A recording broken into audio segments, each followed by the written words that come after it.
තෙරුවන් සරණයි හැම දිනාටම. අදත් අපි සුපුරුදු පරිදි අපේ ධම් සභාවට අපේ කමඨහන් සාකච්ඡාවට අපි එකතු වී සිටින්නේ. වෙනදා වගේම අන්තර්ජාලය ඔස්සේ ස්කයිප් මාධ්‍යයෙන් අපි මේ සඳහා මුණ ගැසී සිටිනවා. අපි හැම දිනම ඊටම ගෞරවයෙන් කල්යාණ මිත්‍රත්වයෙන් පිළිගනිමු.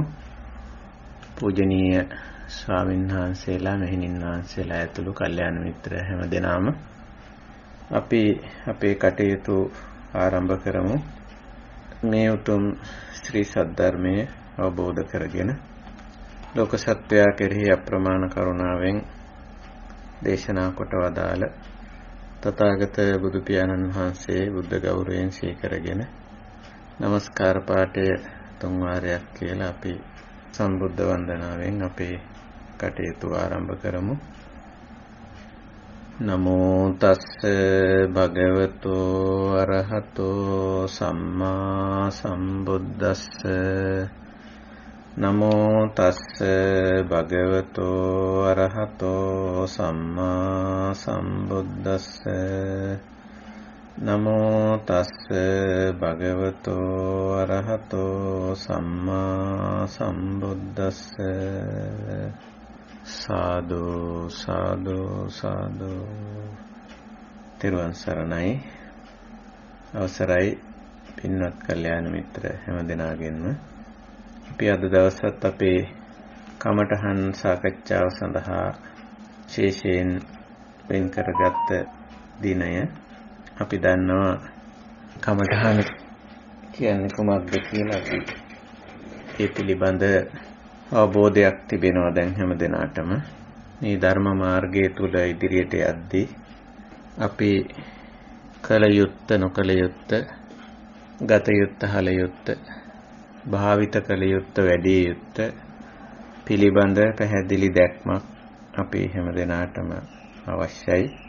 ඉතින් ඒ දැක්ම තමයි අපි මෙහිදී මූලික වශයෙන් ඇති කරගන්නේ. ඒ දැක්ම ඇතුලේ අපි ඒකට ප්‍රඥා කියලා කියනවා. මූලික වශයෙන් කමඨහන් වලට අයිති වෙන්නේ ප්‍රඥා ශික්ෂාව. මේ නිවන් මඟ, නිවෙන මඟ අවබෝධ කර ගැනීම, එලිපෙහෙලි කර ගැනීම, තෝරා බේරා ගැනීම. ඊළඟට එහි කල යුත්ත අපි අවබෝධ කරගත්තම අපිට කල යුත්ත කෘත්‍ය කාර්ය පැහැදිලි වෙනවා. ඒ කාර්ය අපිට පේනවා මේ කායික මානසික වශයෙන් අපි ඇති කරගන්නා වූ වෙනසක් තමයි මෙතන කරන්න තියෙන්නේ කියලා. එහෙමත් නැත්නම් තවත් විදියකින් කිව්වොත් අපේ පෞරුෂයේ වෙනසක් ඇති කර ගැනීම තමයි මෙතන කළ යුත්තේ කියලා අපිට වැටහෙනවා. එතකොට අන්න ඒ විදිහට මේ කළ යුත්ත නොකළ යුත්ත පිළිබඳ ඇති වෙන දැනුම, කෘත්‍ය ඥානය ප්‍රධාන වශයෙන්ම මේ භාවනාවට අයිති වෙනවා, ප්‍රඥා ශික්ෂාව. ඉතින් මේ පෞරුෂය වෙනස් කර ගැනීම නැත්නම් පෞරුෂයේ උසස් තත්වයට පත් කර ගැනීම අංශ තුනකින් කෙරෙනවා. චර්යාත්මක අංශයෙන්, චිත්තාවේගී අංශයෙන් සහ බුද්ධිමය අංශයෙන් කියලා. ඉතින් මේ අංශ තුනෙන්ම මේ කාර්යය කෙරෙනවා. එතකොට චර්යාත්මක අංශයෙන් මේ වෙනස නැත්නම් මේ උසස් තත්ත්වයට පත් කර ගැනීම සීල කියලා කියනවා. එතකොට අපේ සීල ශික්ෂාව තුළ කෙරෙන්නේ එම කාර්යය. අපේ චර්යාත්මක අංශයෙන් අපේ කමඨහන්, ඊට අදාළ කමඨහන් තේරුම් අරගෙන ඊට අදාළ කමඨහන් වඩලා අපි අපේ චර්යාත්මක අංශයේ පැත්තෙන් මේ ඇති කරගන්නා වූ වෙනස, ඒ චර්යාත්මක වෙනස අපි හඳුන්වනවා සීල කියලා. නැත්නම් ඒක ආචාර ධර්මීය අංශයෙන් අපි ඇති කරගන්නා වූ වෙනස. ඒ වගේම අපි අපේ පෞරුෂයේ අනිත් අංශය වෙන්නේ මේ චිත්තාවේගී අංශය, හැඟීම් පැත්ත. ඒ පැත්තත් අපි සිතවිලි කියලාත් කියනවා. ඒ අංශයත් එක්කත් අපි කටයුතු කරනවා. අපිට සිතවිලි ඇති වෙනවා, හැඟීම් ඇති වෙනවා, චේතෝ, චිත්ත, චේතනා ආදී වචන වලින් හඳුන්වන අපේ චිත්තාවේගී අංශය. ඉතින් ඒ අංශයේ යම්කිසි අර ගුණාත්මක වෙනසක්, පිරිසිදු බවක්, නිවැරදි බවක්, ඒ වගේම පාලනයක් අවශ්‍යයි. අපි මේ පාලනය ඇති කරගන්නවා, නිවැරදි බව, පිරිසිදු බව ඇති කරගන්නවා. ඒකට අපි කියන්නේ සමාධි කියලා. සමාධි ශික්ෂාව. ඔය දෙක තමයි ප්‍රධාන වශයෙන් කය මනස දෙක ඉලක්ක වෙලා තමයි මේ ආර්ය ප්‍රතිපදාව ඉදිරියට යන්නේ. ඉතින් ඔය කාර්ය කරන්න අවශ්‍ය බුද්ධිය, දැනුම, අවබෝධය තවත් පැත්තක්, බුද්ධිමය අංශය, අවබෝධමය පැත්ත. අපි ඒකට ප්‍රඥා කියලා හඳුන්වනවා. ඉතින් ප්‍රඥා කිව්වම බුදුදහමේ ප්‍රඥා ශික්ෂාවට අයිති වෙන්නේ ඍජුවම අර මේ කාර්යයට අදාළ දැනුමයි, ඒ නිවැරදි අවබෝධය ප්‍රධාන වශයෙන් අයිති වෙන්නේ. ඉතින් ওই විදිහට මේ අංශ තුනේ අපේම පෞරුෂයේ මේ අංශ තුන ඉහළ මට්ටමකට, නිවැරදි මට්ටමකට ගෙන ඒම තුල, ඒ තුලින්ම අප තුල සිද්ධවන්නා වූ වෙනස තමයි මේ නිබ්බාන නිවීම, සැනසීම කියන්නේ. මම හිතනවා අපිත් එක්ක මේ ගමන යන, මේ ධර්ම මාර්ගයේ යන මේ කල්යාණ මිත්‍ර පිරිස මේ වෙනස තමා තුළින් අත්විඳිනවා ඇති කියලා. අපේ ධර්ම මාර්ගයට එන්න පෙර අපේ කායික හැසිරීම වල ස්වභාවය, ඒ වගේම වචන භාවිතයේ ස්වභාවය, ද්‍රව්‍ය භාණ්ඩ වස්තු පරිහරණය, පුද්ගල සම්බන්ධතා පැවැත්වීම, යුතුයකම් වගකීම් වැඩ රාජකාරී වල නිරත වූ ආකාරය, මේවා අද වන විට, වර්තමානයේ වන විට සැලකිය යුතු ගුණාත්මක වෙනසක්, ගුණය අතින් වෙනසක් වෙලා තියෙනවා. සමහර විට ප්‍රමාණය අතිනුත් වෙනස් වෙලා තියෙන්න පුළුවන්. ප්‍රමාණය ගත්තම සමහර විට අඩු වෙන්නත් පුළුවන්. ඒ ප්‍රමාණයෙන්ම කෙරෙනවා වෙන්නත් පුළුවන්, වැඩි වෙන්නත් පුළුවන්. ඒක එච්චර ප්‍රමාණය කියන එක මෙතෙන්දී එච්චර වැදගත් වෙන්නේ නැහැ. නමුත් ඒ කාර්යයන් වල ඒ චර්යාත්මක අංශයේ ගුණය තමයි ප්‍රධාන වශයෙන් වැදගත් වෙන සාධකේ. ඉතින් ওই විදිහට බලපුවාම අපිට අපතුලින්ම මේ වෙනස දකින්න, අත්විඳින්න, අත්දකින්න පුළුවන්කම තියෙනවා. ඊළඟට චිත්තාවේගී අංශය ගත්තත් අපි ධර්ම මාර්ගයට එන්න කලින් අපිට යම්කිසි හැඟීමක් ඇති වුණාම, අදහසක්, සිතවිල්ලක් ඇති වුණාම අපේ සිතවිල්ල එක්ක කටයුතු කළ ආකාරය සහ දැන් මේ ධර්ම මාර්ගයේ ඉදිරියට ඇවිල්ලා වර්තමානයේ වන විට අපිට යම්කිසි සිතවිල්ලක්, හැඟීමක්, අපේක්ෂාවක්, බලාපොරොත්තුවක්, ප්‍රාර්ථනාවක් අපේ හිතේ ඇති වුණාම අපි ඒකත් එක්ක කටයුතු කරන ආකාරය, සැලකිය යුතු වෙනසක් මං හිතනවා තමා තුළින්ම අත්දකින්න පුළුවන් කියලා. ඒ වෙනස තමයි මේ අපි නිවන් මාගේ ඉදිරියට යනවා කියන එකේ ඔප්පු වෙන කාරණේ, වෙන දෙයක් නෙමෙයි. අපි ධර්ම මාර්ගයේ ඉදිරියට ගමන් කරනවා කියන එක අපි තුළින්ම ඔප්පු වෙන්නේ එහෙම. ඊළඟට අපේ අවබෝධයත් දැන් වෙනස් පැතිවලට ගමන් කරලා තියෙනවා. අපි අර වෙනදා සමහර වෙලාවට මේ ලෞකික දේවල් දැන ඉගෙනගෙන ඒ විෂය දැනුම පිළිබඳව ඒ පැත්තට යොමු වෙලා ඒ විෂය දැනුම වැඩි කරගෙන ඒ තුලින් යම් ලෞකික තත්ත්වයන් වර්ධනය කරගන්න ප්‍රයත්නයක් අපේ තිබුණා. ඒ සඳහා කටයුතු කෙරිලා තියෙනවා හැම දෙනෙක්ගේම ජීවිත තුලින්. අධ්‍යාපනය කියලා අපි ඒකට කියනවා. ඉතින් නොඑක් ලෞකික විෂයන්, ලෞකික දේවල් එම ආධාරණ ඒ වගේ පැතිකඩයන් වලට යොමුණු ආකාරය. නමුත් දැන් ඒ ලෞකික විෂයන් හැදෑරීමට මේ පැත්තට වඩා ධර්මය තුලටම යොමු වෙලා ඒ පැත්තේ දේවල් හැදෑරීමට අපේ මනසේ යොමුවක් තිබෙනවා. ඉතින් ඒ විදිහට බලපුවාම ඔය අංශ තුනේම අපේ චර්යාත්මක අංශයේත්, චිත්තාවේගී අංශයේත්, බුද්ධිමය අංශයේත් පැහැදිලි වෙනසක් අපිට අපතුලින්ම දකින්න පුළුවන්. ඒ වෙනස තමයි මේ ධර්ම මාර්ගයේ අපි ඉදිරියට ගමන් කරනවා කියන එකේ පැහැදිලි මඟ සලකුණු. ඉතින් අපි ඒක තමයි තවදුරටත් වර්ධනය කරන්නේ. ඔය අංශ 3 වර්ධනය කිරීමට අදාළව කළ යුතු දේ ක්‍රියාකාරකම්. ඒවට කමඨහන් කියලා කියනවා. කර්මස්ථාන. ඉතින් අපි කමඨහන් වල හැමතිස්සෙම මුලට ගන්න සීලය. ඒක අතිශයින්ම වැදගත් දෙයක්. අපේ ජීවිතයේ හුඟක් ප්‍රශ්න ගැටලු වලින් මිදී සිටීමට අපිට සීලය උපකාරී වෙනවා. සීල සංවරය, සීල ශික්ෂාව ඒක අවශ්‍යයි. ඉතින් අපි දැන් මේ පිළිබඳව හොඳ පූර්ණ අවබෝධයක් ඇති කරගෙන ඉන්නේ. කාටවත් මං හිතන්නේ සීලයේ පිළිබඳව ගැටලු තියෙනවා කියලා මං හිතන්නේ අපේ මේ ධර්ම මාර්ගය නැත්තන්ට.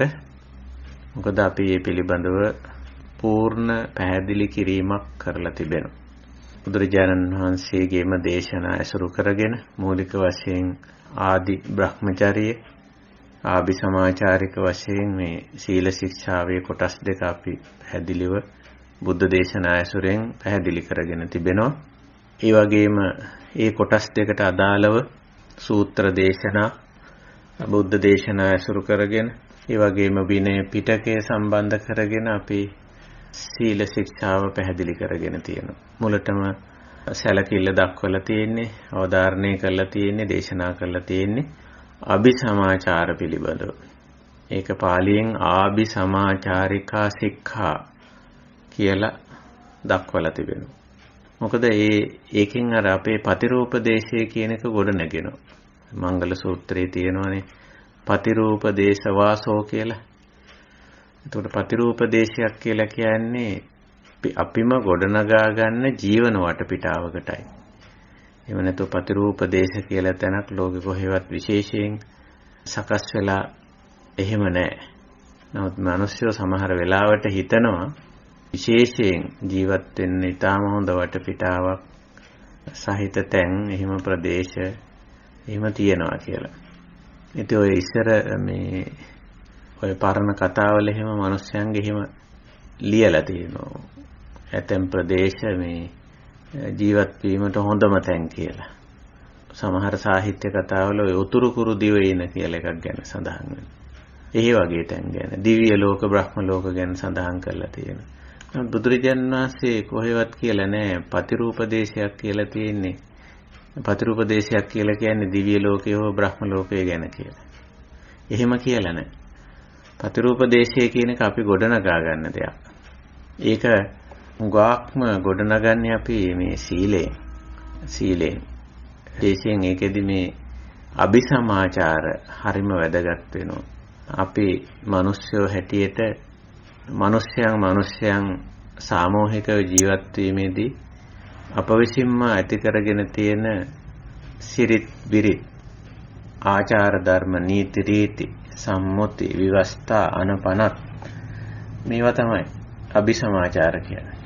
එතකොට අපි ජීවත් වෙන වටපිටාවේ එකිනෙකා අතර ගැටුම් ප්‍රශ්න නැතුව සාමකාමී සහජීවන වටපිටාවක් ගොඩනගෙනවා. ඒ විදිහට ඊළඟට අපි පුද්ගල සම්බන්ධතාව විතරක් නෙවෙයි, අපි පරිහරණය කරන භාවිතා කරන දේවල් සම්බන්ධයෙන්වත් ඒ විදිහට අපි නීති රීති, සම්මුති, ව්‍යවස්ථානපනත් හදාගෙන තියෙනවා. විශේෂයෙන් පරිසරය, අපි ජීවත් වෙන පරිසරය, ගහකොළ, මහ පොළොව, අවුවැසි සුළං සහිත මේ අපේ ජීවත් වෙන්න අපිට අවශ්‍ය කරන වටපිටාව. ඒකේ තියෙන හැම දෙයක්ම අපි භාවිතා කරන, පරිහරණය කරනවා. ඒවා භාවිතා කරද්දී, පරිහරණය කරද්දී සබාධමයට හානියක් නොවන විදිහට, අයහපතක් නොවන විදිහට ඒවා පරිහරණය කිරීමට අදාළ නීති රීති, ව්‍යවස්ථා, සම්මුති, අනපන අපි සකස් කරගෙන තියෙනවා. අන්න ඒවා තමයි අபிසමාචාර කියන්නේ. ඒවා සාමූහිකව පිළිපැදීමෙන්, පෞද්ගලිකවත් සාමූහිකවත් පිළිපැදීමෙන් අර ජීවන වටපිටාව, යහපත් ජීවන වටපිටාව, පතිරූපදේශයේ ගොඩනැගෙන. ඉතින් ඒක තමයි සීල ශික්ෂාවේ මූලික කාර්යය.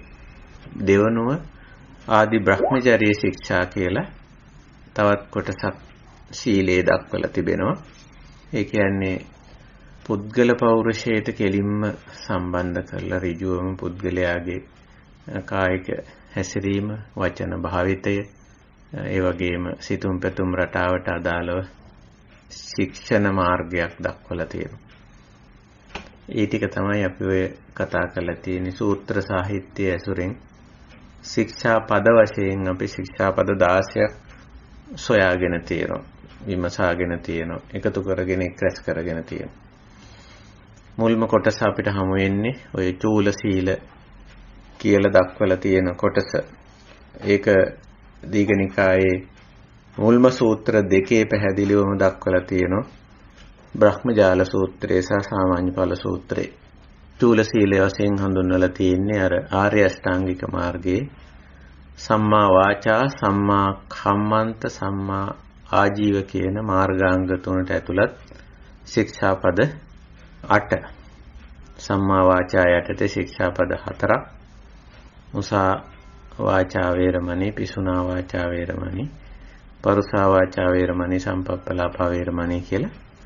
ඒ 4 ඊළඟට සම්මා කම්මන්ත යටතේ පාණාතිපාතා වේරමණී, අදින්නා දානා වේරමණී, කාමේසු මිත්‍යාචාරා වේරමණී කියලා. ඒ 3 සම්මා ආජීව යටතේ මිත්‍යා ආජීව වේරමණී, වැරදි ජීවනෝපායෙන් වැළකීම කියලා. ඉතින් ඔය ටික තමයි ඔය ආචාර ධර්මීය කොටස තමයි මූලික වශයෙන් අපිට හමු වෙන්නේ. ඒ ටික චූල සීල කියලා හඳුන්වලා තියෙනවා. මේ චූල කියන වචනේ යොදලා තියෙන්නේ මේ ඒක අඩුතක්සේරුවකින් නෙමෙයි, කුඩා කියන අර්ථේ නෙමෙයි, සංඛ්‍යාව වශයෙන් අඩුවෙන් දැක්වීම කියන අදහස කියලා තියෙනවා. ඊළඟට මජ්ක්‍ධිම සීලය හැටියට ඔය සඳහන් කරන්නේ ඔය එතනින් ඉස්සරහට තියෙන පංචකාමයට අදාළව දේශනා වෙලා තියෙන නෙක්ඛම්ම ශික්ෂාව. නෙක්ඛම්ම ශික්ෂාව, අබ්‍රහ්මචර්යාව, ඒකින් වැළකීම, අබ්‍රහ්මචර්යා වේරමණී, විකාල භෝජනා වේරමණී, නච්ච ගීතාදිත සුඛ දස්සනා වේරමණී, මාලා ගන්ධ විලේපන ධාරණ මණ්ඩන විභූෂණට්ටාන වේරමණී, උච්චාසයන මහාසයන වේරමණී ආදි වශයෙන් දක්වලා තියෙන කොටස මජ්ක්‍ධිම සීල හැටියට දක්වලා තියෙනවා. ඉතින් ඒ වේදී ප්‍රධාන වශයෙන් තියෙන්නේ අර පංචකාමයට අදාළ දේවල්. දර්ශන කාමයේ, ශ්‍රවණ කාමයේ, ආග්‍රහණ කාමයේ, රස කාමයේ, ස්පර්ශ කාමයේ කියලා. පුද්ගලයාගේ පෞද්ගලික කැමැත්ත බුද්ධියෙන් හසුරවන. නිකම්ම තෙරපල තද කරලා යටපත් කරගෙන ඉන්නව නෙවෙයි.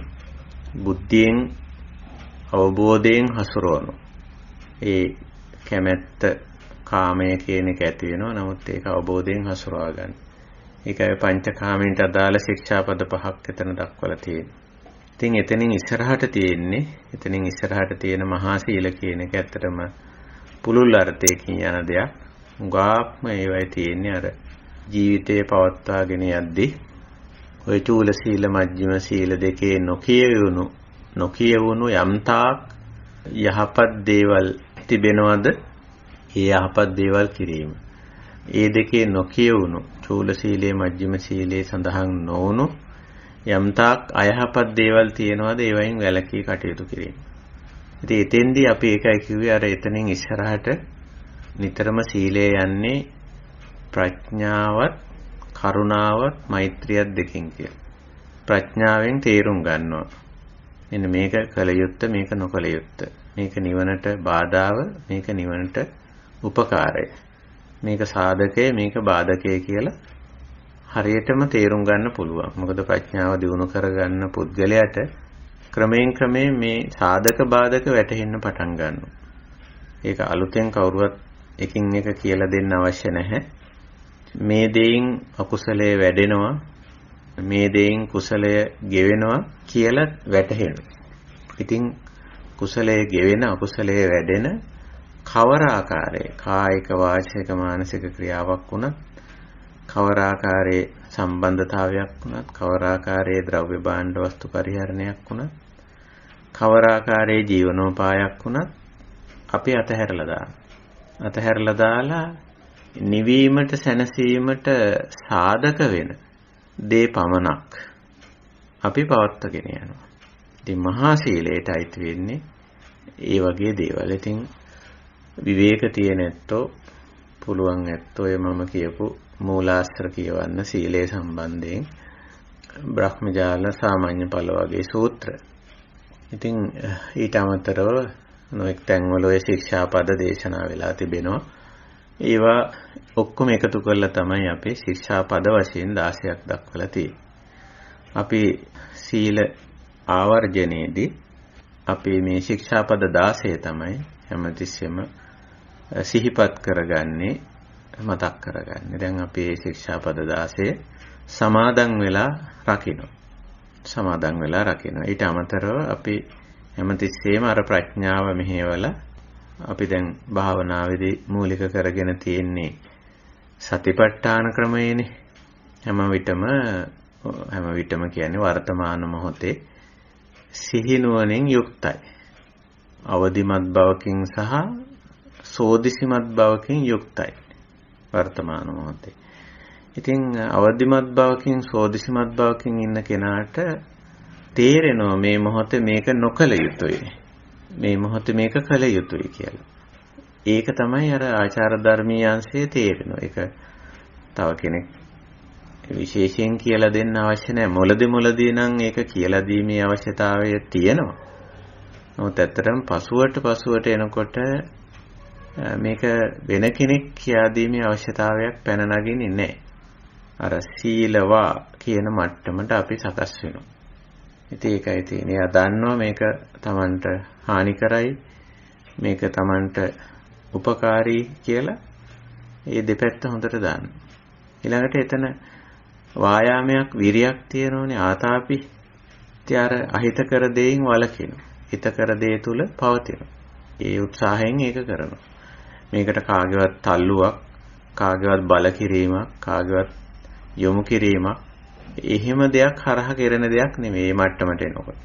එහෙම අවශ්‍යතාවයක් නැහැ. දඬුවමකින් හික්මවන්න, නීතියකට රීතියකට හිර කරන්න, ව්‍යවස්ථාවක් නීතියක් පනවන්න ඒ වගේ කෙනෙකුට අවමනා කරන්නේ නැහැ.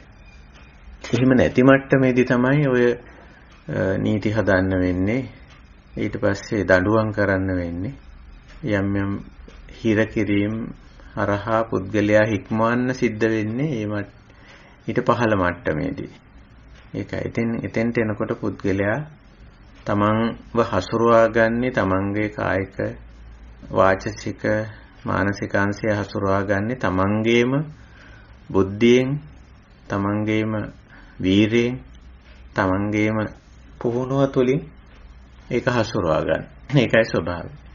ඉතින් ඔන්න ඔය විදිහට අපි මේ සීල ශික්ෂාව බොහොම හොඳට අවබෝධ කරගෙන හරියටම බුද්ධ දේශනාව පදනම් කරගෙන මේක අවබෝධ කරගෙන තියෙනවා. දැන් අපිට ඒක පැහැදිලි දැක්මක් ඇතුව ඒක පවත්වාගෙන යන්න පුළුවන්කමක් තියෙනවා. ඒකයි. ඉතින් හොඳයි අපි අනිකුත් කමඨහන් සාකච්ඡාවට යන්න පෙර අපි සුපුරුදු ආකාරයෙන් අපි දැනටත් මේ සමාදන් වෙලා අප්‍රමාණ ගෞරවයෙන් අපි ආරක්ෂා කරගෙන යන මේ උතුම් ආර්ය සීලය, කුසල සීලය අපි නැවතත් සිහිපත් කරගමු, මතක් කරගමු. සාදු සාදු සාදු. නමෝ තස්ස භගවතෝ අරහතෝ සම්මා සම්බුද්දස්ස. නමෝ තස්ස භගවතෝ අරහතෝ සම්මා සම්බුද්දස්ස. නමෝ තස්ස භගවතෝ අරහතෝ සම්මා සම්බුද්දස්ස. සරණාගමනේ. බුද්ධං සරණං ගච්ඡාමි, ධම්මං සරණං ගච්ඡාමි, සංඝං සරණං ගච්ඡාමි. ဒုတိယံ පි බුද්ධං සරණං ගච්ඡාමි, ဒုတိယံ පි ධම්මං සරණං ගච්ඡාමි, ဒုတိယံ පි සංඝං සරණං ගච්ඡාමි. තතියංපි බුද්ධං සරණං ගච්ඡාමි තතියංපි ධම්මං සරණං ගච්ඡාමි තතියංපි සංඝං සරණං ගච්ඡාමි සාදු සාදු සාදු. සීලාවර්ජනයේ විශ්ව ආචාර ධර්ම පානාති පාතා වේරමණී සික්ඛාපදං සමාදියාමි අදින්නාදානා වේරමණී සික්ඛාපදං සමාදියාමි කාමේසු මිච්ඡාචාරා වේරමණී සික්ඛාපදං සමාදියාමි මුසාවාදා වේරමණී සික්ඛාපදං සමාදියාමි පිසුනා වාචා වේරමණී සික්ඛාපදං සමාදියාමි පරුසා වාචා වේරමණී සික්ඛාපදං සමාදියාමි සංපප්පලාපා වේරමණී සික්ඛාපදං සමාදියාමි මිච්ඡා ආජීවා වේරමණී සික්ඛාපදං සමාදියාමි සුරාමේරය මජ්ජපමා දට්ඨානා වේරමණී සික්ඛාපදං සමාදියාමි. නික්කම්ම ශික්ෂා අබ්‍රහ්මචර්යා වේරමණී සික්ඛාපදං සමාදියාමි විකාල භෝජනා වේරමණී සික්ඛාපදං සමාදියාමි නච්ච ගීත වාදිත විසෝක දස්සනා වේරමණී සික්ඛාපදං සමාදියාමි මාලා ගන්ධ විලේපන ධාරණ මණ්ඩන විභූෂණට්ඨානා වේරමණී සික්ඛාපදං සමාදියාමි උච්චාසයන මහාසයනා වේරමණී සික්ඛාපදං සමාදියාමි ජාත රූප රජත පටිග්ගහනා වේරමණී සික්ඛාපදං සමාදියාමි මෙත්තා විහරණං සමාදියාමි සාදු සාදු සාදු. මේ සීල ශික්ෂාවේ චූල සීලයට මජ්ක්‍ධිම සීලයට අයිති, එහෙම නැත්නම් තවත් විදියකින් කිව්වොත් ආදි බ්‍රහ්මචර්ය ශික්ෂාවට අයිති ශික්ෂාපද අපි ඔය මතක් කරගත්තේ. ශික්ෂාපද වශයෙන් ගත්තොත් 16ක් අපි උතන හඳුනාගෙන තිබෙනවා විවිධ බුද්ධ දේශනා පදනම් කරගෙන. ඉතින් ඔය 16 ඇතුළත්ව මූලිකව ඉතින් අපි ඔයිට ඉදිරියෙන් තියෙන ආභිසමාචාරික ශික්ෂාත් ඒ වගේම අර මහා සීල කියලා සඳහන් කරන ප්‍රඥාවෙන් තේරුම් අරගෙන කරුණාවෙන් මෛත්‍රියෙන් අනුගමනය කරන්නා වූ ඒ ආචාර ධර්ම පද්ධතියත් අපි හොඳින් ආරක්ෂා කරමු. ඒ අපිට නිවන් මාර්ගයේදී අත්‍යවශ්‍යයි. අනිත් එක අපි සීලවන්ත වීම තුළ ලෝකයට විශාල යහපතක් වෙනවා. බාහිර ලෝකයේ පැත්තෙන් ඉඳගෙන බැලුවොත් සීලවන්ත කෙනෙක්ගෙන් ලෝකයට විශාල යහපතක් වෙනවා. ලොකුම යහපත වෙන්නේ නම් හිතනවා සීලවන්ත කෙනාගෙන් කියලා. සමහර වෙලාවට අපි හිතනවා මේ ප්‍රඥාවන්ත කෙනාගෙන් කියලා. සාමාන්‍ය ලෝක ව්‍යවහාරයේ ගත්තම මානව සමාජයට විශාල සේවයන් කරපු, යහපත් දේවල් නිර්මාණය කරපු, විශිෂ්ට නිර්මාණ කරපු අය ලෝකයට විශාල සේවය කරන අය හැටියට සලකනවා. නමුත් අපි දහම පැත්තෙන් ගිහිලා බැලුවොත් තමන්ව හසුරුවා ගන්න කෙනා, ඒක තමයි ශ්‍රේෂ්ඨම. බුදුරජාණන් වහන්සේක දේශනා කළා තියෙනවා. යෝ සහස්සං සහස්සේන සංගාමේ මානුසේ ජිනි ඒකං ච ජෙය්‍ය අත්තානං සවේ සංගාම උත්තමෝ කියලා. මේ උත්තම දේ ශ්‍රේෂ්ඨම දේ තමන්ව ඒකං ච ජෙය්‍ය අත්තාන තමන්ව ජය ගැනීම, තමන්ව පාලනය කර ගැනීම, තමන් හසුරවා ගැනීම. ඒකෙදි තමන්ගේ කායික හැසිරීම, වචන භාවිතයක්, සිතුම් පැතුම් රටාවක්, බාහිරට ගත්තම පුද්ගල සම්බන්ධතා පැවැත්වීමේදී, පරිසරයේ වටපිටාව හසුරවා ගැනීමේදී, පරිභෝජනයේදී, පරිහරණයේදී මේ හැම අංශයකටම අදාළව පුද්ගලයෙක් උපරිම සංවර භාවයේ පවත්ව ගන්නකොට මේ පුද්ගලයාගෙන් බාහිර තමාගෙන් පරිබාහිර අනිත් සිසු සත්වයන්ට, මිනිස්යන්ට, සබාදහමට විශාල යහපතක් සිද්ධ වෙනවා.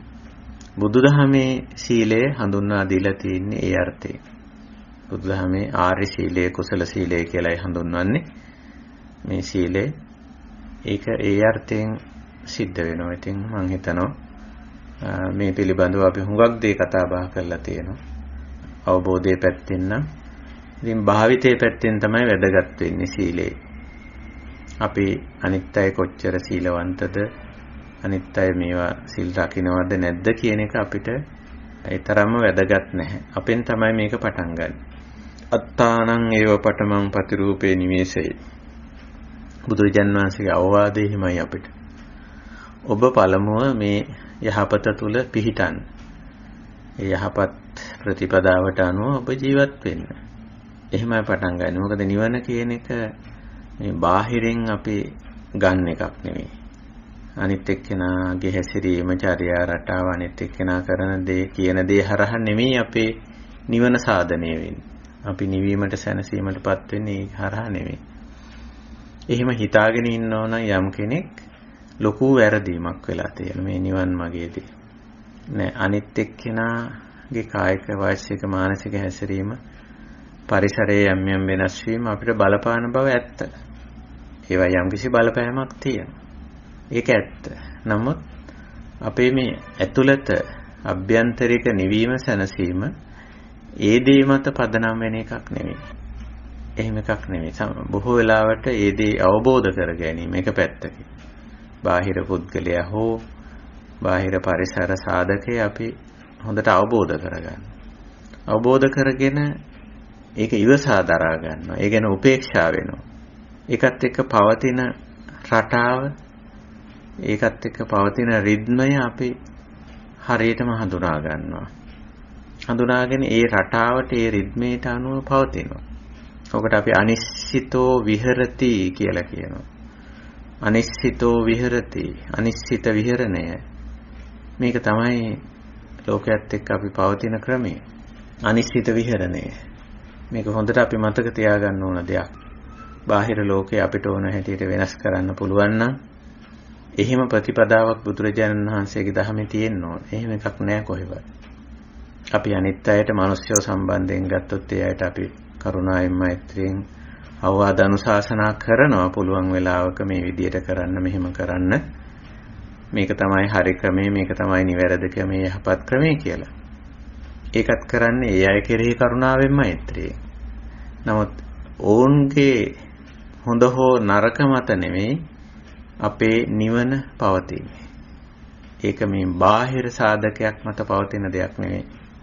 ඍජුවම අපේම අභ්‍යන්තර සාධක තුනක් මත පවතින දෙයක්. අපේම සීලය, අපේ සමාධිය, අපේම ප්‍රඥාව මත පවතින දෙයක් අපේ නිවන, නිවීම, සැනසීම.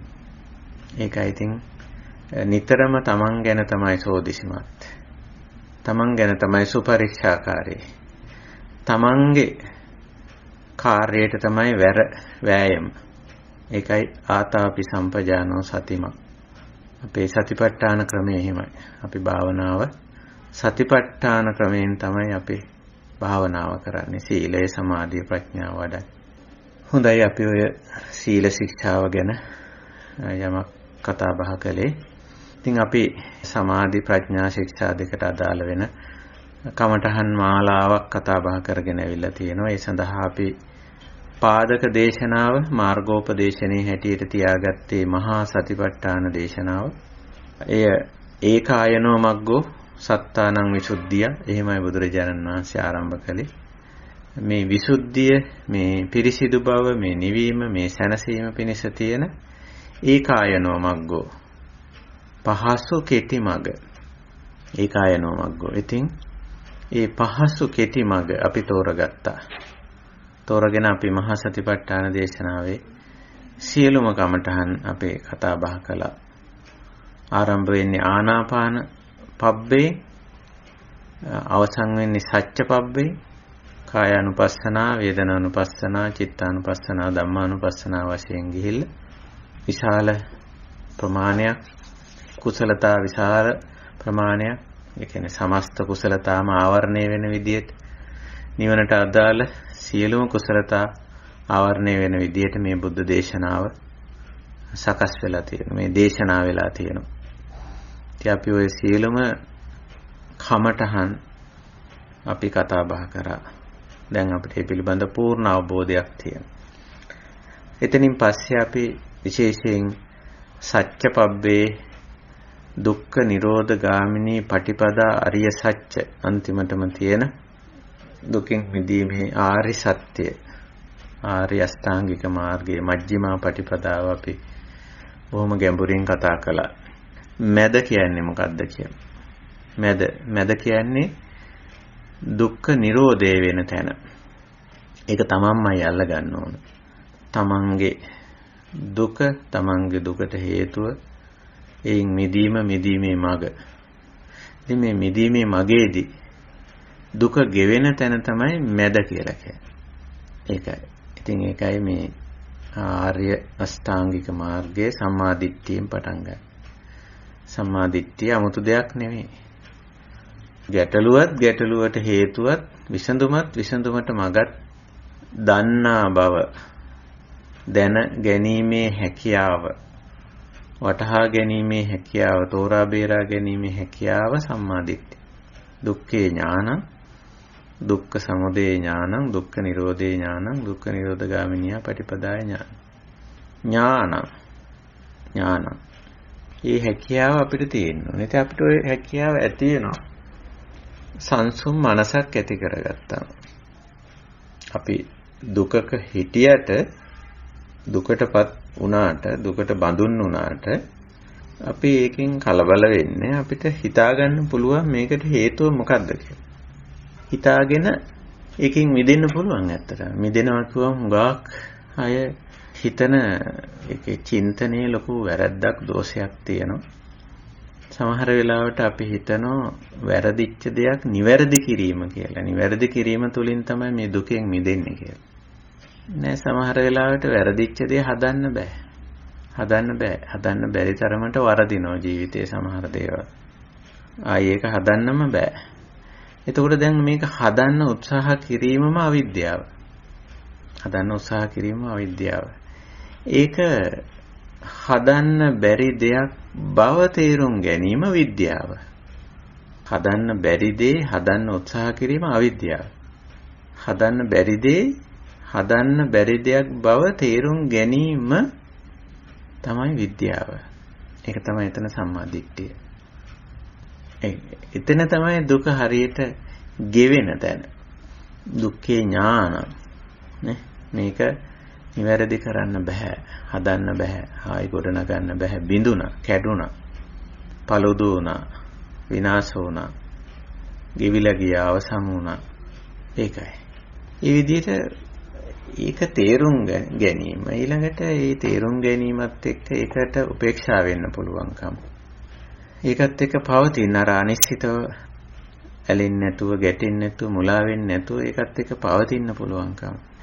එතන තමයි අර දුක නිවෙන තැන. ඒක තමයි මැද තැන. ඔකට අපි අර නිදර්ශනයක් වශයෙන් කියලා තියෙනවා. යමක් උස්ස ගන්නකොට අපි දිග ලීයක්, දිග දෙයක් අපි උස්සනකොට ඒකේ අපි මැද හොයාගන්න, දෙපැත්ත සම වෙන තැන. එතනින් තමයි අපිට ඒක උස්සලා ගන්න පුළුවන්කම තියෙන්නේ. ඉතින් අපි ඒක උස්සලම තමයි ඒකේ තැන හොයාගන්නේ. මැද තැන හොයාගන්න. ඉතින් මැද තැනට ආපුවාම බර නැති වෙනව නෙමෙයි.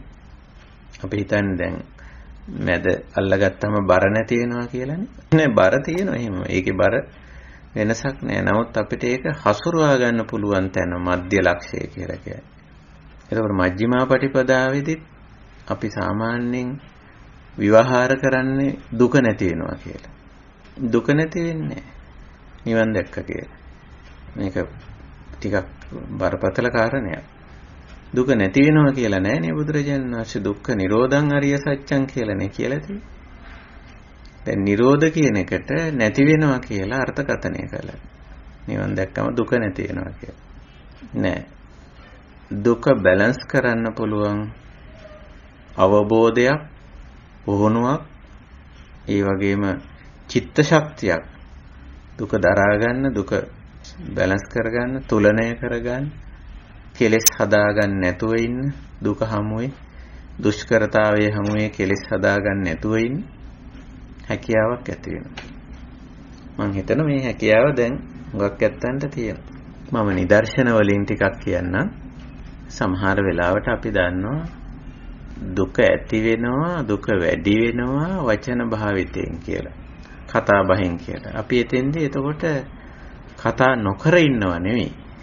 කතා කරනවා. හැබැයි දැන් අපි දන්නවා දුක වැඩි වෙන්නේ, ප්‍රශ්නේ ගැටලුව වැඩි වෙන්නේ මේ විදිහට කතා කළොත් කියලා.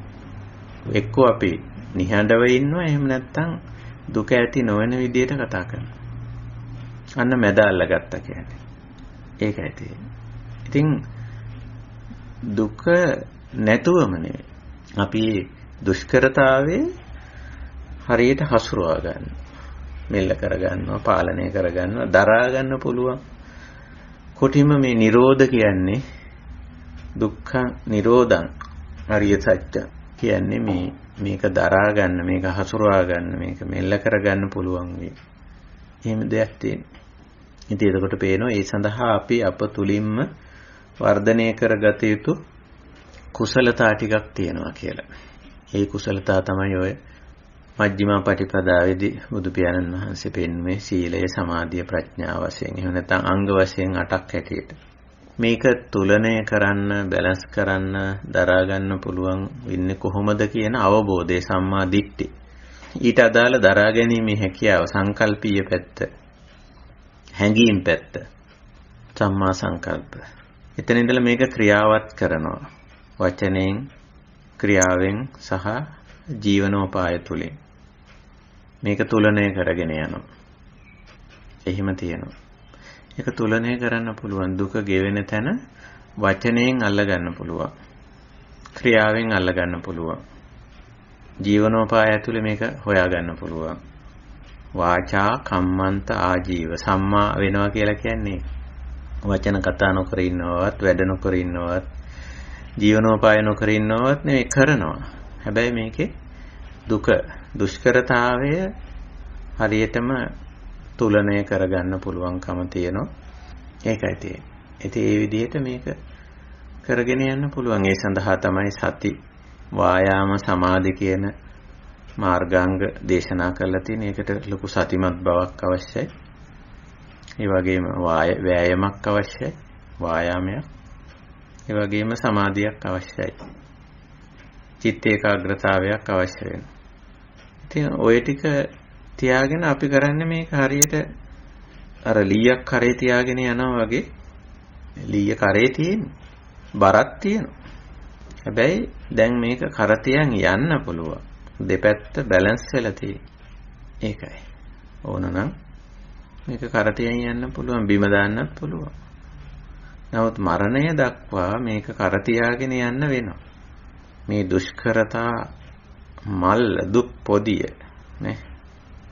ඒවට ඉතින් අපිට ඕන විදිහේ නම් දාන්න පුළුවන්. ආර්ථික දුෂ්කරතා, පුද්ගල සම්බන්ධතාවල දුෂ්කරතා, කායික දුෂ්කරතා, මානසික දුෂ්කරතා, කොහොම නම් දෙන්න පුළුවන්. ගාක්ම අවබෝධයට ගියාම අපිට පේන මේවා දුක් නෙවෙයි කියලා ඇත්තටම. අසුතව පුදුජන මට්ටමේදී අපි දුක් කියපුවා ධර්මාබෝධයේ වැඩි වෙන්න අපිට පේන මේවා ධර්මතා කියලා. නේ? දැන් සරල නිදර්ශන කිව්වොත් ජරා ව්‍යාධි මරණ බරපතලම තුන අපි ගත්තොත් දි รา පත් වීම. ශරීරයේ පැත්තෙන් දි รา පත් වීම. මනස පැත්තෙනුත් ওই දි รา පත් වීම දකින්න පුළුවන්. වයසට යනකොට මතක හිටින්නේ ඒ වගේ තියෙනවා. මේ පැත්තෙන් මානසික ශක්තියින් වල දුර්වලතාවයක් එනවා. වේදනා සංඥා චේතනා පස්ස මනසිකාර කියන නාම ධර්මත් දි รา පත් වෙනවා. රූප විතරක් නෙවෙයි. අපි හිතන්නේ මේ ජරා කියන දේ දක්වලා තියෙන්නේ රූප ධර්ම සම්බන්ධයෙන් කියලා නෑ. නාම ධර්ම වලත් මේ ජරා දි รา පත් වීම අපිට දකින්න පුළුවන්. එහෙම. ඉතින් ඒක දැන් මුලදී අපිට ඒක නිකන් දුකක් නේ. ශරීරයේ දි รา පත් වීම ඊළඟට නාම ධර්ම වල යම් වෙනස් වීම දැන් මතක නැති වෙනවා කියන්නේ. තිබ්බ තැන අමතකයි. නේ? සමහර වෙලාවට අපි දොරේ යතුර ඇතුල් පැත්තෙන් දාලා දොර පිටින් වහගෙන යනවා. ගිහිල්ලා දැන් යතුර හොයනවා. සමහර වෙලාවට නේ. මේ සරල නේද අපිට සිද්ධ වෙන දේවල් මේ කියන්නේ. ඉතින් අපි යතුර නැති වෙලා කියලා දැන් යතුර හොයනවා. දැන් දොරේ ඇතුල් පැත්තේ යතුර තියෙනවා. දොර වහලක් තියෙන්නේ නිකන් වහලා තියෙන්නේ. ඉතින් අපි හැමතැනම යතුර හොයනවා. බලනකොට මේ දොරේ යතුර තියෙනවා ඇතුල් පැත්තේ දොර නිකන් වහලා තියෙන්නේ. ඒ වගේ බලන්න සරල සිද්ධි මුලදී අපිට ඕක මහා ලොකු දෙයක්. බලපුවම දැන් අපිට තේරෙනවා මේක ධර්මතාවයක්. මේ නාම ධර්ම වල ජරාවටපත් වීමක්, දි รา පත් වීමක් තියෙන්නේ. මතකේ නෑ අපිට. අපිමයි යතුර ඇතුල් පැත්තෙන් දැම්මේ. මේ රාත්‍රියේට සමහර වෙලාවට අපි එළිය පැත්තේ තියෙන යතුර ඇතුල් පැත්තෙන් දාලා දොර වහනවා. ඊට පස්සේ අපි උදේ නැගිටලා සමහර වෙලාවට යතුර එළිය පැත්තට දාන්නේ නිකන් දොර වහගෙන යනවා. නමුත් අපිට මතක නෑ අර සංඥාව ගෙවිලා ගිහිල්ලා අන්න ජරාවටපත් වුණා. දි รา පත් වුණා. ඒකට දැන් මුලදී අපිට ඕක හරිය ගැටලුවක් ප්‍රශ්නයක් කලබලයක්. නමුත් දැන් අපි දන්නවා මේක නාම ධර්ම වල ගෙවී යාමක් දි รา පත් වීමක්.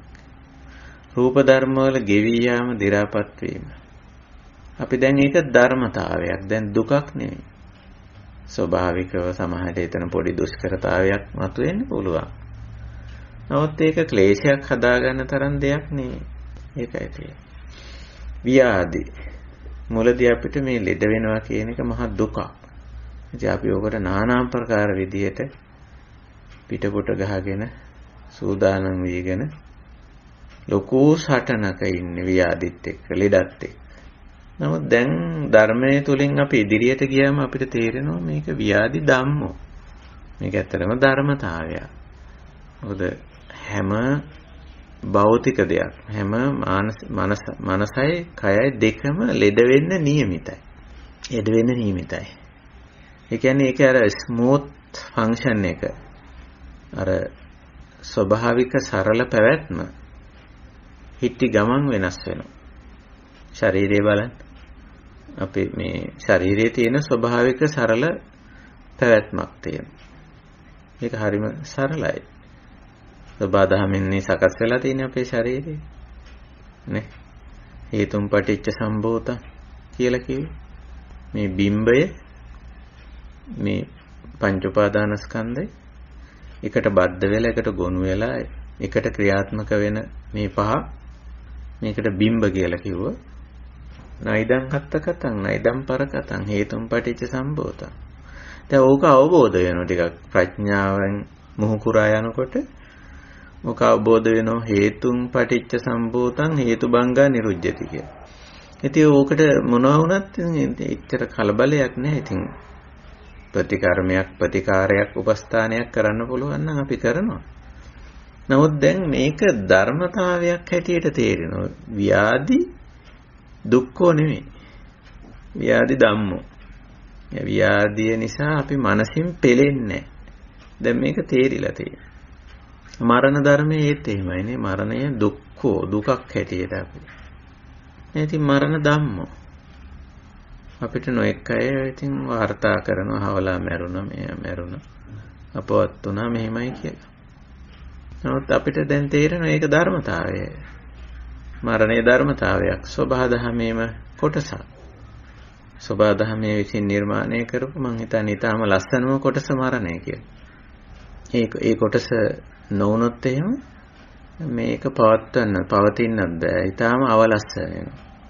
ඒ නිසා ස්වභාව ධර්ම මරණය කියලා සුන්දර ධර්මතාවයක් ලස්සන ධර්මතාවයක් නිර්මාණය කරලා තියෙනවා. ඉතින් ඒක ක්‍රියාත්මක වෙනවා යම් අවස්ථාවක. ඒකටත් ඒකේ තවත් ලස්සන පැතිකඩක් තමයි ඒකට නිශ්චිත වේලාවක්, නිශ්චිත තැනක්, නිශ්චිත දවසක්, නිශ්චිත ආකාරයක් නැහැ. නේ? ඒකයි. ඉතින් ඔය ගැඹුර අවබෝධ වෙනකොට මරණය දුක්ඛයක් නෙවෙයි, මරණම්පි දුක්ඛං නෙවෙයි. මරණ ධම්මෝ මරණං අනතීතෝ. මොන බලන්න ප්‍රඥාව දියුණු වෙච්ච තැන. ඇයි බුදුරජාණන් වහන්සේ එහෙම දේශනාවක් කළේ? අපේ පැත්තෙන් අසුතවා පුතුජනගේ පැත්තෙන් මරණම්පි දුක්ඛං. මරණේ දුකක්. තථාගතයන් වහන්සේ දේශනා කරන මරණ ධම්මෝ මරණං අනතීතෝ. මරණේ ධර්මතාවයක්. ව්‍යාධි ධම්මෝ ව්‍යාධින් අනතීතෝ. ජරා ධම්මෝ ජරං අනතීතෝ. ජරා ව්‍යාධි මරණ ධර්මතා ඉක්මවන්න බෑ කාටවත්. ඇත්තටම අපි ප්‍රඥාව දියුණු කරනකොට අපිට මේක අපතුලින් ප්‍රත්‍යක්ෂ වෙනවා. අන්න එතෙන්ට එනකොට බලන්න අර මැද අහුවෙලා අපිට. මැද අහුවෙලා. ඒකෙන් කියන්නේ මේ ජරාව නැති වෙලා නෙමෙයි. මරණේ නැති වෙලා නෙමෙයි, ව්‍යාධිය නැති වෙලා නෙමෙයි. ඒ ජරා ව්‍යාධි මරණ තුන එහෙමම තියෙනවා. නිවන් දැක්කා කියලා බුදු වුණා කියලා ජරා ව්‍යාධි මරණ තුනෙන් ගැලවෙන්න බෑ. මේ තුන හේමම ඒ ධර්මතා තුනට හේමම ගොදුරු වීගෙන යනවා. නමුත් දැන් ඒවා දුක්ඛෝ නෙමෙයි ඒවා ධම්මෝ. එහෙනම් ලොකු වෙනසක් වෙනවනේ. ලොකු ආධ්‍යාත්මික වෙනසක් වෙනවා. මේක තමයි මජ්ක්‍ධිමා පටිපදාවට අපි ආවා කියලා කියන්නේ. මැදට ඇවිල්ලාද නැද්ද කියලා අපිටම අපි තුලින් ප්‍රත්‍යක්ෂ කරගන්න පුළුවන්. විමුක්තස්ස විමුක්තമിതി ඥානං හෝති. මිදුණු කෙනාට මිදුණු බවට තමා තුලින්ම ඔප්පු වෙනවා. තමන් මේකෙන් මිදුණා කියලා. අර අවබෝධයේ නැති කාලේ, පුහුණුව නැති කාලේ අපිට ඒක දුකක්. ඒකත් එක්ක අපිට පවතින්න බෑ, ඉන්න බෑ. දැන් එහෙම නෑ. මේක ධර්මතාවයක් හැටියට තේරුම් ගන්න තියෙන්නේ. දැන් විහරණය අනිශ්චිත වෙනවා. නේ? විහරණය අනිශ්චිත වෙනවා. දැන් මේකත් එක්ක ගැටෙන්නේ නෑ. මේකේ පහසුවක්, සුවයක් තිබුණා කියන ඇලෙන්නෙත් නෑ. මේ පහසුව හෝ අපහසුව නිට්ටයයි, සදාකාලිකයි කියන වැරදි දෘෂ්ටියට, මෝහයට වැටෙන්නෙත් නෑ. ඒකයි කිව්වේ රාගක්ඛයෝ නිබ්බානං, දෝසක්ඛයෝ නිබ්බානං, මෝහක්ඛයෝ නිබ්බානං කියලා. ඕව අපිට මුලදී කිව්වට තේරෙන්නේ නෑ. ඇත්ත වශයෙන්ම තේරෙන්නේ නෑ. රාගක්ඛයෝ නිබ්බානං කියන එක අල්ලලා කොච්චර බණ කිව්වත් කෙනෙකුට තේරෙන්නේ නෑ. දෝසක්ඛයෝ මෝහක්ඛයෝ නිබ්බානං කියලා බණෙන් තේරෙන්නේ නෑ කවදාවත්. අපි ඒක බණට කියනවා. කියන එකේ වැරද්දක් නෑ. නමුත් රාගක්ඛයෝ නිබ්බානං කියන එක කවදාවත් බණෙන් නම් තෝරගන්න බෑ. බණෙන් තේරෙන්නේ නෑ. ඒක යම් වෙලාවක මේ ප්‍රතිපදාව තුල ගිහිල්ලා මේ ඇලීම කියන එක. ඒකේ දුක නැති වෙන තැනට මේක ගත්තම කය රාගක්ඛය කිව්වම හුඟක් වෙලාවට හිතන්නේ නො ඇලීම නැත්තට නැති වුණා කියලා. නෑ මේ ඇලීම නැත්තම් යම් දේ සමග තියෙන සම්බන්ධතාවය, යම් දේ සමග අපි කරන කටයුතු කිරීම දුක ගෙවි යන තැනට අපිට ගන්න පුළුවන්. කිසිම පුද්ගලයෙක් එක්ක, කිසිම ද්‍රව්‍ය භාණ්ඩයක්, වස්තුවක් එක්ක සම්බන්ධතාවයක් නැතුව සියලු සම්බන්ධතා අතහරිනවා වගේ ආන්තික අන්තවාදී දෙයක් නෙමෙයි මේක. මේක තේරුම් අරගෙන සම්බන්ධතා පවත්වනවා. තේරුම් අරගෙන. ඒක තමයි රාගක්ඛයෝ කියලා කියන්නේ. රාගක්ඛයෝ. දෝසක්ඛයෝ ඒත් එහෙමයි. යම් දේ සමග එතනක් තියෙන සම්බන්ධතාවය. නමුත් ගැටීමක් නැහැ.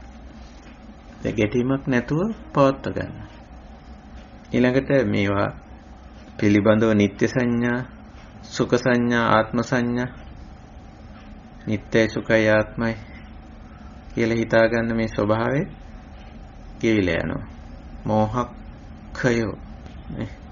එතන තමයි නිබ්බාන නිවීම සැනසීම. අර මැද හමු වුණා. මජ්ක්‍ධිමා පටිපදා මැද මධ්‍ය දුක ගෙවෙන තැනට ආවා. දුක නැහැ නෙවෙයි.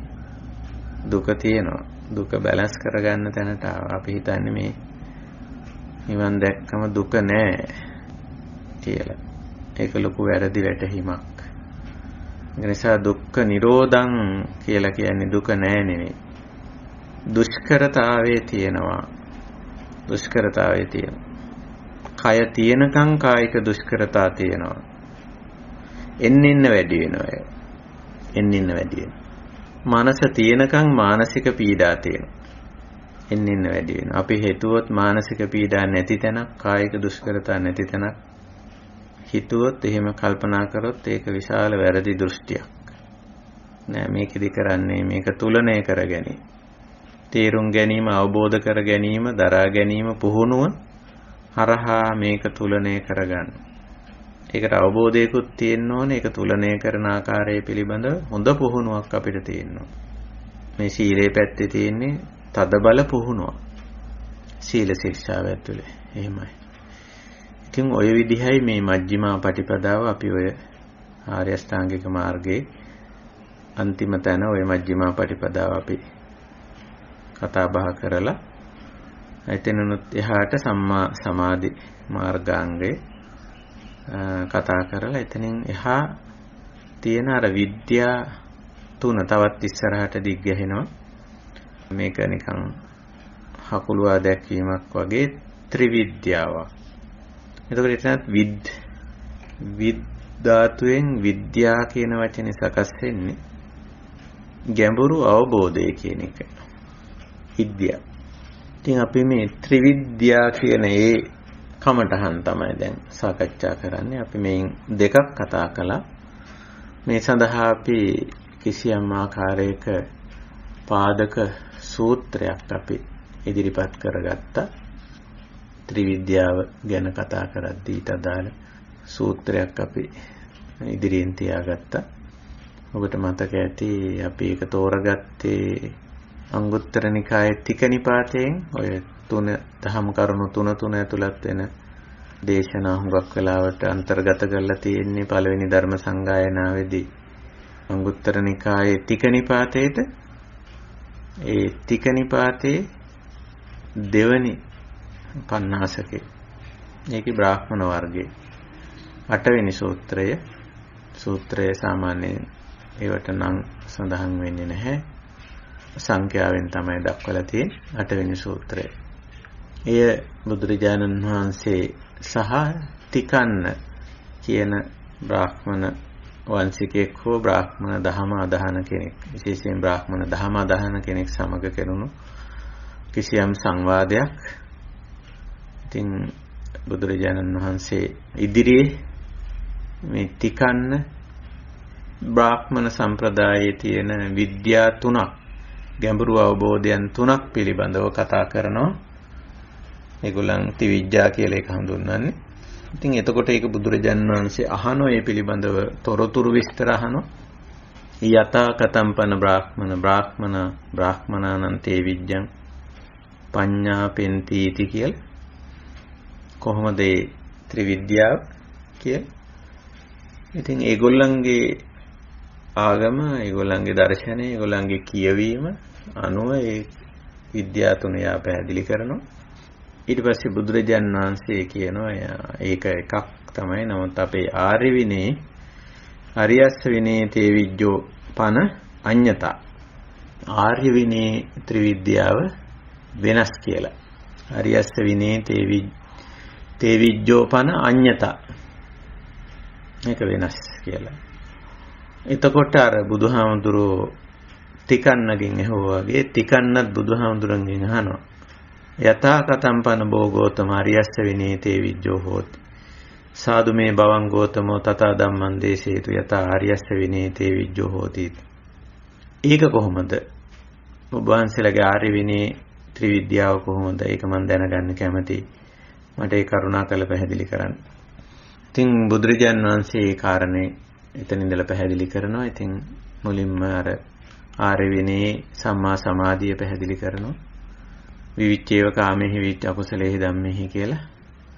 අර මානසික සමාධි මට්ටම් 4 පඨමං ඥානං ဒုတိ යං ඥානං තතියං ඥානං චතුත්ථං ඥානං කියලා ඒ ටික පැහැදිලි කරලා ඒවන් සමාහිතේ චිත්තේ පරිසුද්ධේ පරියෝදාතේ අනංගනේ විගත උපක්ඛලේසේ මුදු භූතේ කම්මනීයේ තිතේ ආනෙන්ජප්පත්තේ කියලා ඒ සම්මා සමාධිය වැඩුවම මානසික ස්වභාවය මානසික తত্ত্বය ගාක් දුරට සංසුන් පිරිසිදු තැම්පත් මනසක් ඇති වෙනවා.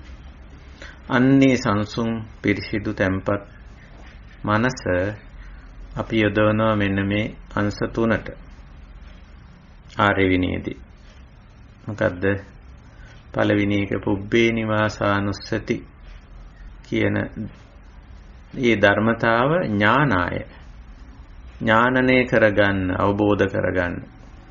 චිත්තං අබිනින්නාමේති හිත නමනවා, හිත යොමු කරනවා කියන එක. ඒක අපි සාකච්ඡා කළා. පුබ්බේ නිවාසානුස්සතිය කියලා කියන්නේ පුද්ගලයෝ යම් යම් තත්වයන්ටපත් වීම කියන එක. ජීවිතේ යම් යම් තත්වයන්ටපත් වීම කලින් ස්වභාවයේ ඉඳලා වර්තමාන ස්වභාවයට වෙනස් වීම කියන එක. ඉතින් ඒකට හේතුඵල ධර්මානුකූලව සිද්ධ වෙන දේ ඒකයි. විශේෂයෙන් ඒක චුති උප්පත්ති කියන වචන දෙකෙන් සඳහන් කරලා තියෙනවා. චුතූපපාත කියලා. ජීවිතයේ යම් වෙනස්කම් සිද්ධ වෙන ආකාරය ඒකයි. ඉතින් ඊළඟට දෙවනි කාරණේ සඳහන් කළා සත්තානං චුතූපපාත ඥානාය චිත්තං අබිනින්නාමේති යතා කම්මෝපගේ සත්‍යේ පජානාති කර්මානුරූපව මේ වෙනස සිද්ධ වෙන ආකාරය. දැන් පළවෙනි ඥානය තුළින් විවිධ වෙනස්කම් වලටපත් වෙන ආකාරය ඒක කර්මානුරූපව සිද්ධ වෙන ආකාරය. තමන්ගේ කාය කර්මයේ වචී කර්මයේ මනෝ කර්මයට අනුව සිද්ධ වෙන ආකාරය. එතන දෙපැත්තක් පෙන්වුවා කර්මයේ සුචරිත සහ දුච්චරිත කියලා. මේ දෙවෙනි ඥානයේදී ඒක චුතූපපාත කියලාත් කියනවා. දිබ්බේන චක්ඛුනා විසුද්ධේන අතික්කන්ත මානුසකේන කියලා දක්වලා තියෙන නිසා ඒක දිබ්බ චක්ඛු කියලාත් හඳුන්වලා තියෙනවා. ඔය දෙකක් නෙවෙයි එකක්මයි. පස්සේ ඔය දෙක කරලා වෙන් කරලා කියන්න උත්සාහත් කරලා තියෙනවා. පස්සේ කාලේ ඉතින් අටුවා යුගයට එනකොට ඒකට කමක් නැහැ. අපි මේක තේරුම් ගැනීමයි වැදගත් වෙන්නේ. එතකොට කර්මානුරූපව තමන් කරන ක්‍රියාව අනුව පුද්ගලයාගේ ඇති වෙන මේ සුගති දුග්ගති ස්වභාවය, සුවන්න දුබ්බන්න ස්වභාවය, හීන පනීත ස්වභාවය තේරුම් ගන්න. එතකොට මේ හීන දුබ්බන්න දුග්ගත කියන්නේ අර දුක්ඛ ස්වභාවය. ඊළඟට පනීත සුවන්න සුගත කියන වචන වලින් කියවෙන්නේ අන්නර මැද තැන අල්ලගත්ත කියන එක. සීලයේ මැද තැන අල්ලගත්ත, සමාධියේ මැද, ප්‍රඥාවේ මැද, වචනේ මැද, ක්‍රියාවේ මැද දුක ගෙවෙන තැන අල්ලගත්ත කියන එක. එතකොට ඒක පේනවා කර්මානුරූපවයි. ඒක සිද්ධ වෙන්නේ. මනෝකම්ම, වචීකම්ම, කායකම්ම තුන. හරහා. උන්නෝක ගැඹුරින් අවබෝධ කරගත්ත කෙනා ඊළඟට ඊට අදාළ ක්‍රියාකාරකමට යනවා. තුන්වෙනි විද්‍යාව හැටියට ඒකයි සඳහන් කරලා තියෙන්නේ. ආසවානං කය ඥානාය චිත්තං අබිනින්නාමේති කියලා. ආසවක්ඛය ඥානය කියලා අපි ඔකට සාමාන්‍ය ව්‍යවහාරේ කරමු. මේ ආසවානං කය ආසවක්ඛය ඒක තමයි. මේ ආසවක්ඛය කරනවා කියලා කියන්නේ අර ගෙවෙන තැන අල්ල ගන්න. අර දුක ඇති වෙන්න තැන තමයි මේ ආසව. මේ කෙලෙසීම තමයි දුක ජනනය කරන තැන. ඒක ගෙවි යන තැන නැත්තම් ඒක හරියට තුලනය කරගන්න පුළුවන්. බැලන්ස් කරගන්න පුළුවන්. සමතුලිත කරගන්න පුළුවන් තැන. ඥානනය කරගන්න. මෙතන ඥාන කියලා හැමතිස්සෙම යදන්නේ අවබෝධ කරගන්නවා කියන එක. ආසවක්ඛය අවබෝධ කරගන්නවා. දුක ගෙවෙන තැන, කෙලෙස් ගෙවෙන තැන අවබෝධ කරගන්න. ඉතින් ඒ ඥානය හඳුන්වලා තියෙන්නේ මේ චතුසත්‍ය තමයි සම්මා දිට්ඨි කියලා අපි කියපුව ඒකමයි. වෙන 아무තු දෙයක් නෙවෙයි. පජානාති කියලා දක්වලා තියෙන්නේ ඒකයි. ওই විදිහට. සෝ ඉදන් දුක්ඛන්ති යථා භූතං පජානාති. අයං දුක්ඛ සමුදයෝති යථා භූතං පජානාති. අයං දුක්ඛ නිරෝධෝති යථා භූතං පජානාති. අයං දුක්ඛ නිරෝධ ගාමිනී පටිපදාති යථා භූතං පජානාති. චතුසත්‍ය. දුක ඇති වෙන විදිහ, ඒක ඇති වෙන හේතුව, ඒකෙන් මිදීමේ මඟ තේරුම් ගන්න. ඒ තේරුම් ගැනීම අනුව ඉමේ ආසවාති යථා භූතං පජානාති. මේක තමයි කෙලෙසෙන තැන. අයං ආසව සමුදයෝති යථා භූතං පජානාති. සමුදය තේරුම් ගන්න. ඒ වගේම අයං ආසව නිරෝධෝ. ආසව ගෙවි යන තැන මෙතන. අයං ආසව නිරෝධ ගාමිනී පටිපදාති යථා භූතං පජානාති. ඔය විදිය. ආසව කිව්වෙ මෙතන කෙලෙස් වල කෙලෙසෙන තැන. කෙලෙසීම. අපි ඔකට කෙලෙස් කියනවා, ආසව කියනවා. වචන පාවිච්චි කරනවා. එතකොට දැන් අපි ඔක තේරුම් ගන්න. ඔය ඥානය තමයි ආසවක්ඛය ඥානය. ආසවක්ඛය ඥානය. දැන් යම් දෘෂ්ටියක් නිසා දුක ඇති වෙනවා නම් අන්න එතන ඒ දෘෂ්ටිමය ආසවය. දෘෂ්ටිමය ආසවය ගොඩනැගෙන.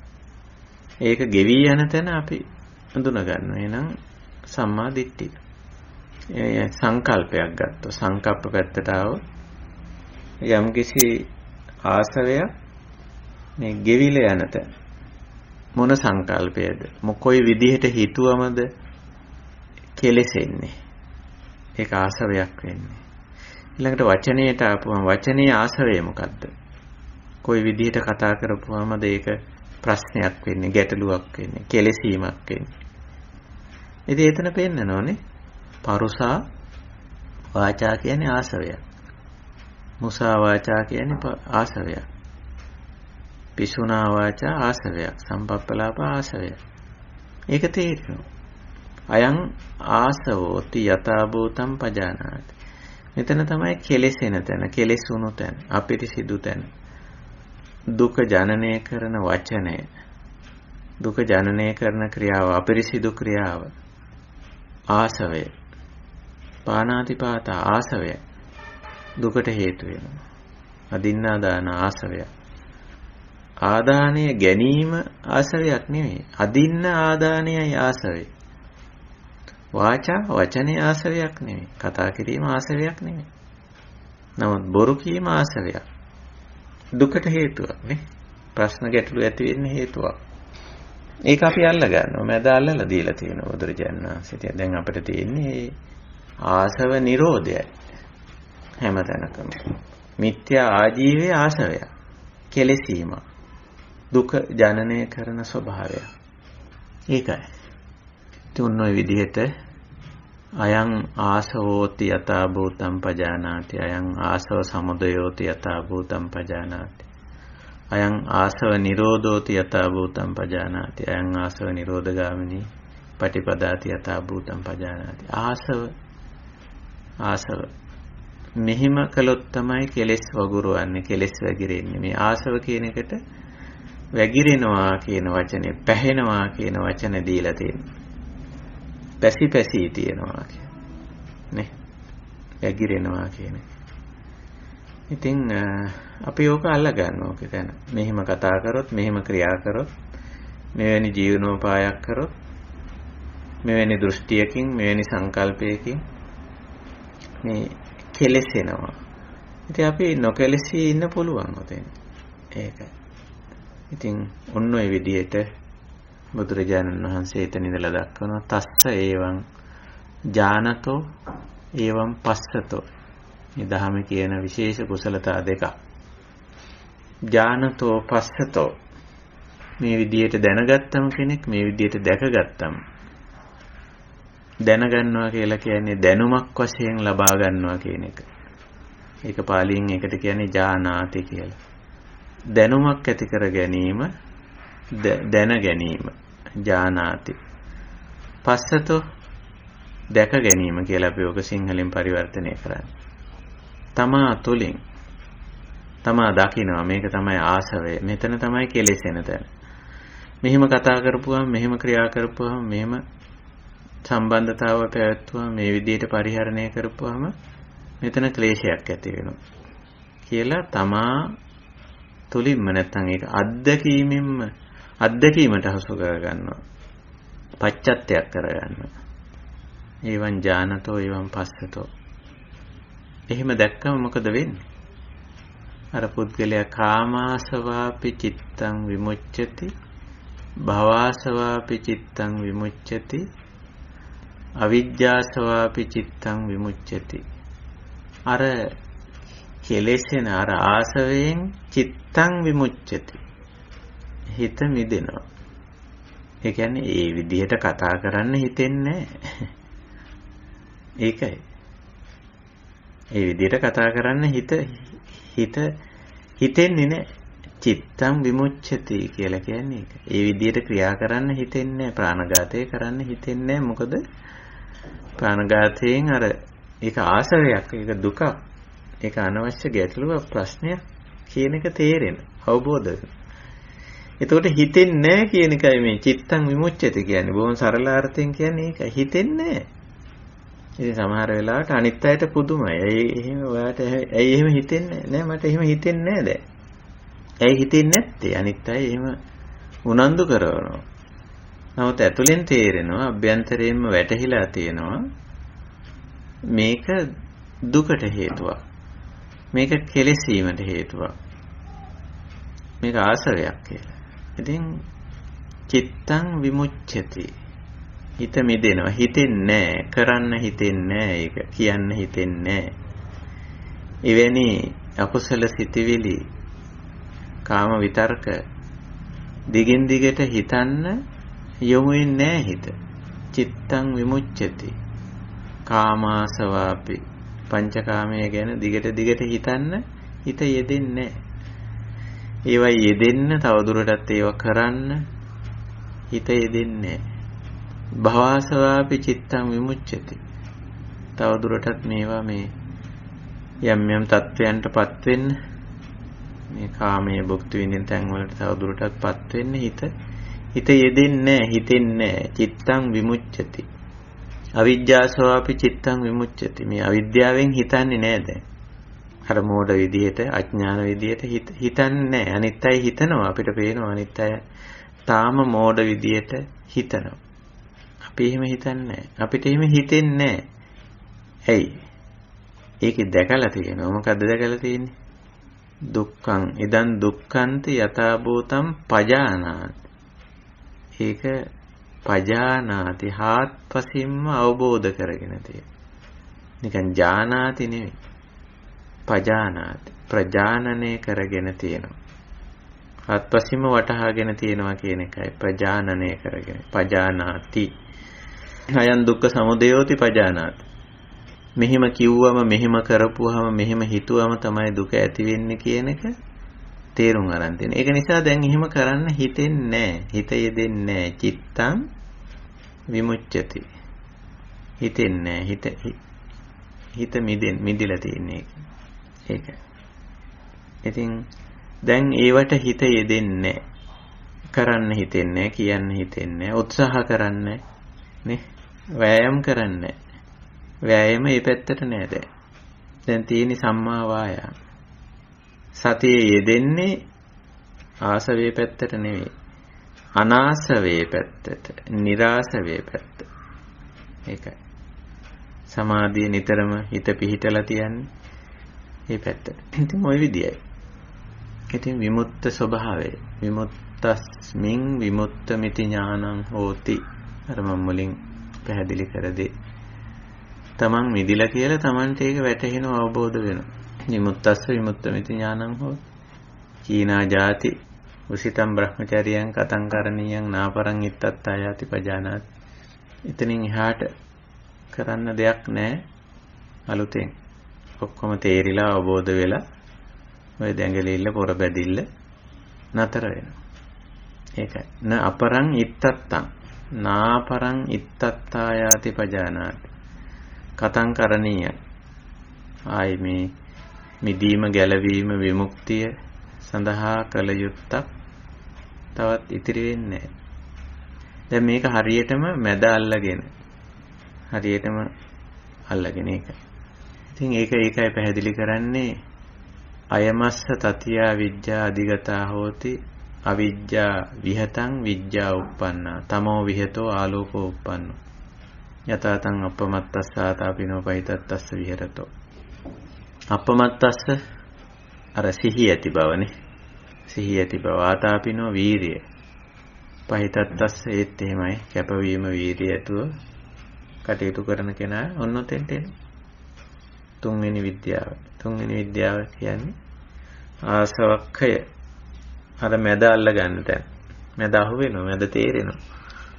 මජ්ක්‍ධිමා පටිපදාව තේරෙනවා. එහෙමයි. ඒ විදිහට ඔය සූත්‍රයේ අවසන් කරන ඔය දේශනාව බුදුරජාණන් වහන්සේ අවසන් කරනවා ත්‍රිවිද්‍යාව පැහැදිලි කරලා අර තිකන්නට සූත්‍රයේ අවසානයේ සූත්‍ර සාරාංශය ඇතුළත් කරලා තියෙන ගාථා 4-5ක් දක්වලා තියෙනවා. ඒක මම හිතන්නේ බොහෝ වෙලාවට මේ පළවෙනි ධර්ම සංගායනාවේදී මහරහතන් වහන්සේලා කරන කාර්යය. සමහර සූත්‍රවල සූත්‍ර සාරය අන්තිමට ගාථාවකින් ඇතුළත් කරලා තියෙන. ඒක ඉතින් බුදුරජාණන් වහන්සේ දේශනා කළා වෙන්නත් පුළුවන්. එහෙම නැත්නම් අපට මතක තබා ගැනීම සඳහා මහරහතන් වහන්සේලා ඇතුළත් කළා වෙන්න පුළුවන්. අනුච්චාවච සීලස්ස නිපකස්සච ජායිනෝ චිත්තං යස්ස වසී භූතං ඒකග්ගං සුසමාහිතං. ඒ අනුච්චාවච සීලස්ස මේ සීලයට හරි 아무තු වචනයක් මෙතන පාවිච්චි කරලා තියෙනවා. ඒවා මේ පරිවර්තකයෝ කොයි විදිහට පරිවර්තනය කරලා තියෙනවද දන්නේ. නමුත් පරිවර්තනයේ දීලා තියෙන වැඩුණු සිල් ඇති කියලා. නමුත් මේකේ තියෙන්නේ පාලි පදේ තියෙන්නේ න උච්චා උච්ච අවච අනුච්චාවච.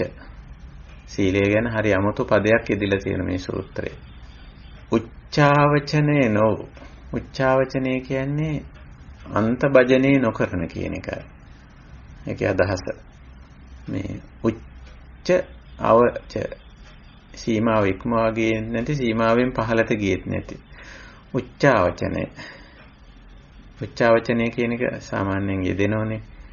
අපි උච්චාවචනේ කියන එක අපි දන්න වචනයක්. දන්න අදහසක් උච්චාවචනේ. ඒකේ සීමාව පැන්නේ නැහැ. ඒකේ හරියට මෘදු භාවිතය, නිසි භාවිතය තියෙනවා කියන එකයි සීලේ. ඒ ආචාර ධර්මියාංශයේ උච්චාවචනයක් නැති. උච්චාවචනයක් නැතිව පවත්වාගෙන යන්න දක්ෂ ප්‍රඥාව තියෙන කියන එකයි. න උච්චාවච සීලස්ස. න කියන එකට අන් ආදේශ වෙනවා පාලි භාෂාවේදී. එතකොට අන් උච්චාවච අනුච්චාවච කියලා. ඒකයි. ඒක පරිවර්තකයෝ ඊතරම්ම ඒක ගැන අවධානයක් ඇතුව පරිවර්තනය කරලා නැහැ. වැඩුණු සිල් ඇති කියලා තමයි පරිවර්තනය කරලා තියෙන්නේ. එතකොට එතන නිපක කියන්නේ ඒ සඳහා දක්ෂ. මේක මැද පවත්වාගෙන යන දක්ෂ. ජාහි කියන්නේ ඒ සඳහා උත්සාහ කරන කියන එකයි. ඕවට අර සම්ප්‍රදායික පරිවර්තන හුඟක් දීලා තියෙන්නේ. ඒතකොට සීලේ සම්බන්ධයෙන් හරියට මැද පවත්වාගෙන. මැද කියන්නේ මොකද්ද? උච්චාවචනේ නොවි තියා ගන්නවා කියලා කියන්නේ හරියට මැද තියා ගන්නවා කියලා කියන්නේ අර දුක ගෙවෙන තැන තියාගන්න. ආය නැවත කෙලෙසෙන්නේ නැති තැන තියා ගන්නවා කියන එකයි. ඒක හරි ගැඹුරු යෙදුමක්. අනුච්චාවච සීලස්ස කියලා කිව්වා. ඊළඟට චිත්තං යස්ස වසී භූතං. අන්න සමාධිය. ඒකග්ගං සුසමාහිතං. ඒත් ඉදලා තියෙන සමාධියටමයි. හිත වසී භූතං කියන්නේ තමන්ට හිත පාලනය කරගන්න පුළුවන්, මෙල්ල කරගන්න පුළුවන්. සුසමාහිතං හොඳට සමාධිමත් කරගන්න පුළුවන්. ඒකක් ගන්න අරමුණේ පිහිටවන්න පුළුවන්. Tamanට අවශ්‍ය අරමුණේ හිත පිහිටවා ගන්න පුළුවන්. ඒ අරමුණේ හිත පාලනය කරගන්න පුළුවන්. හිත මෙල්ල කරගන්න පුළුවන්.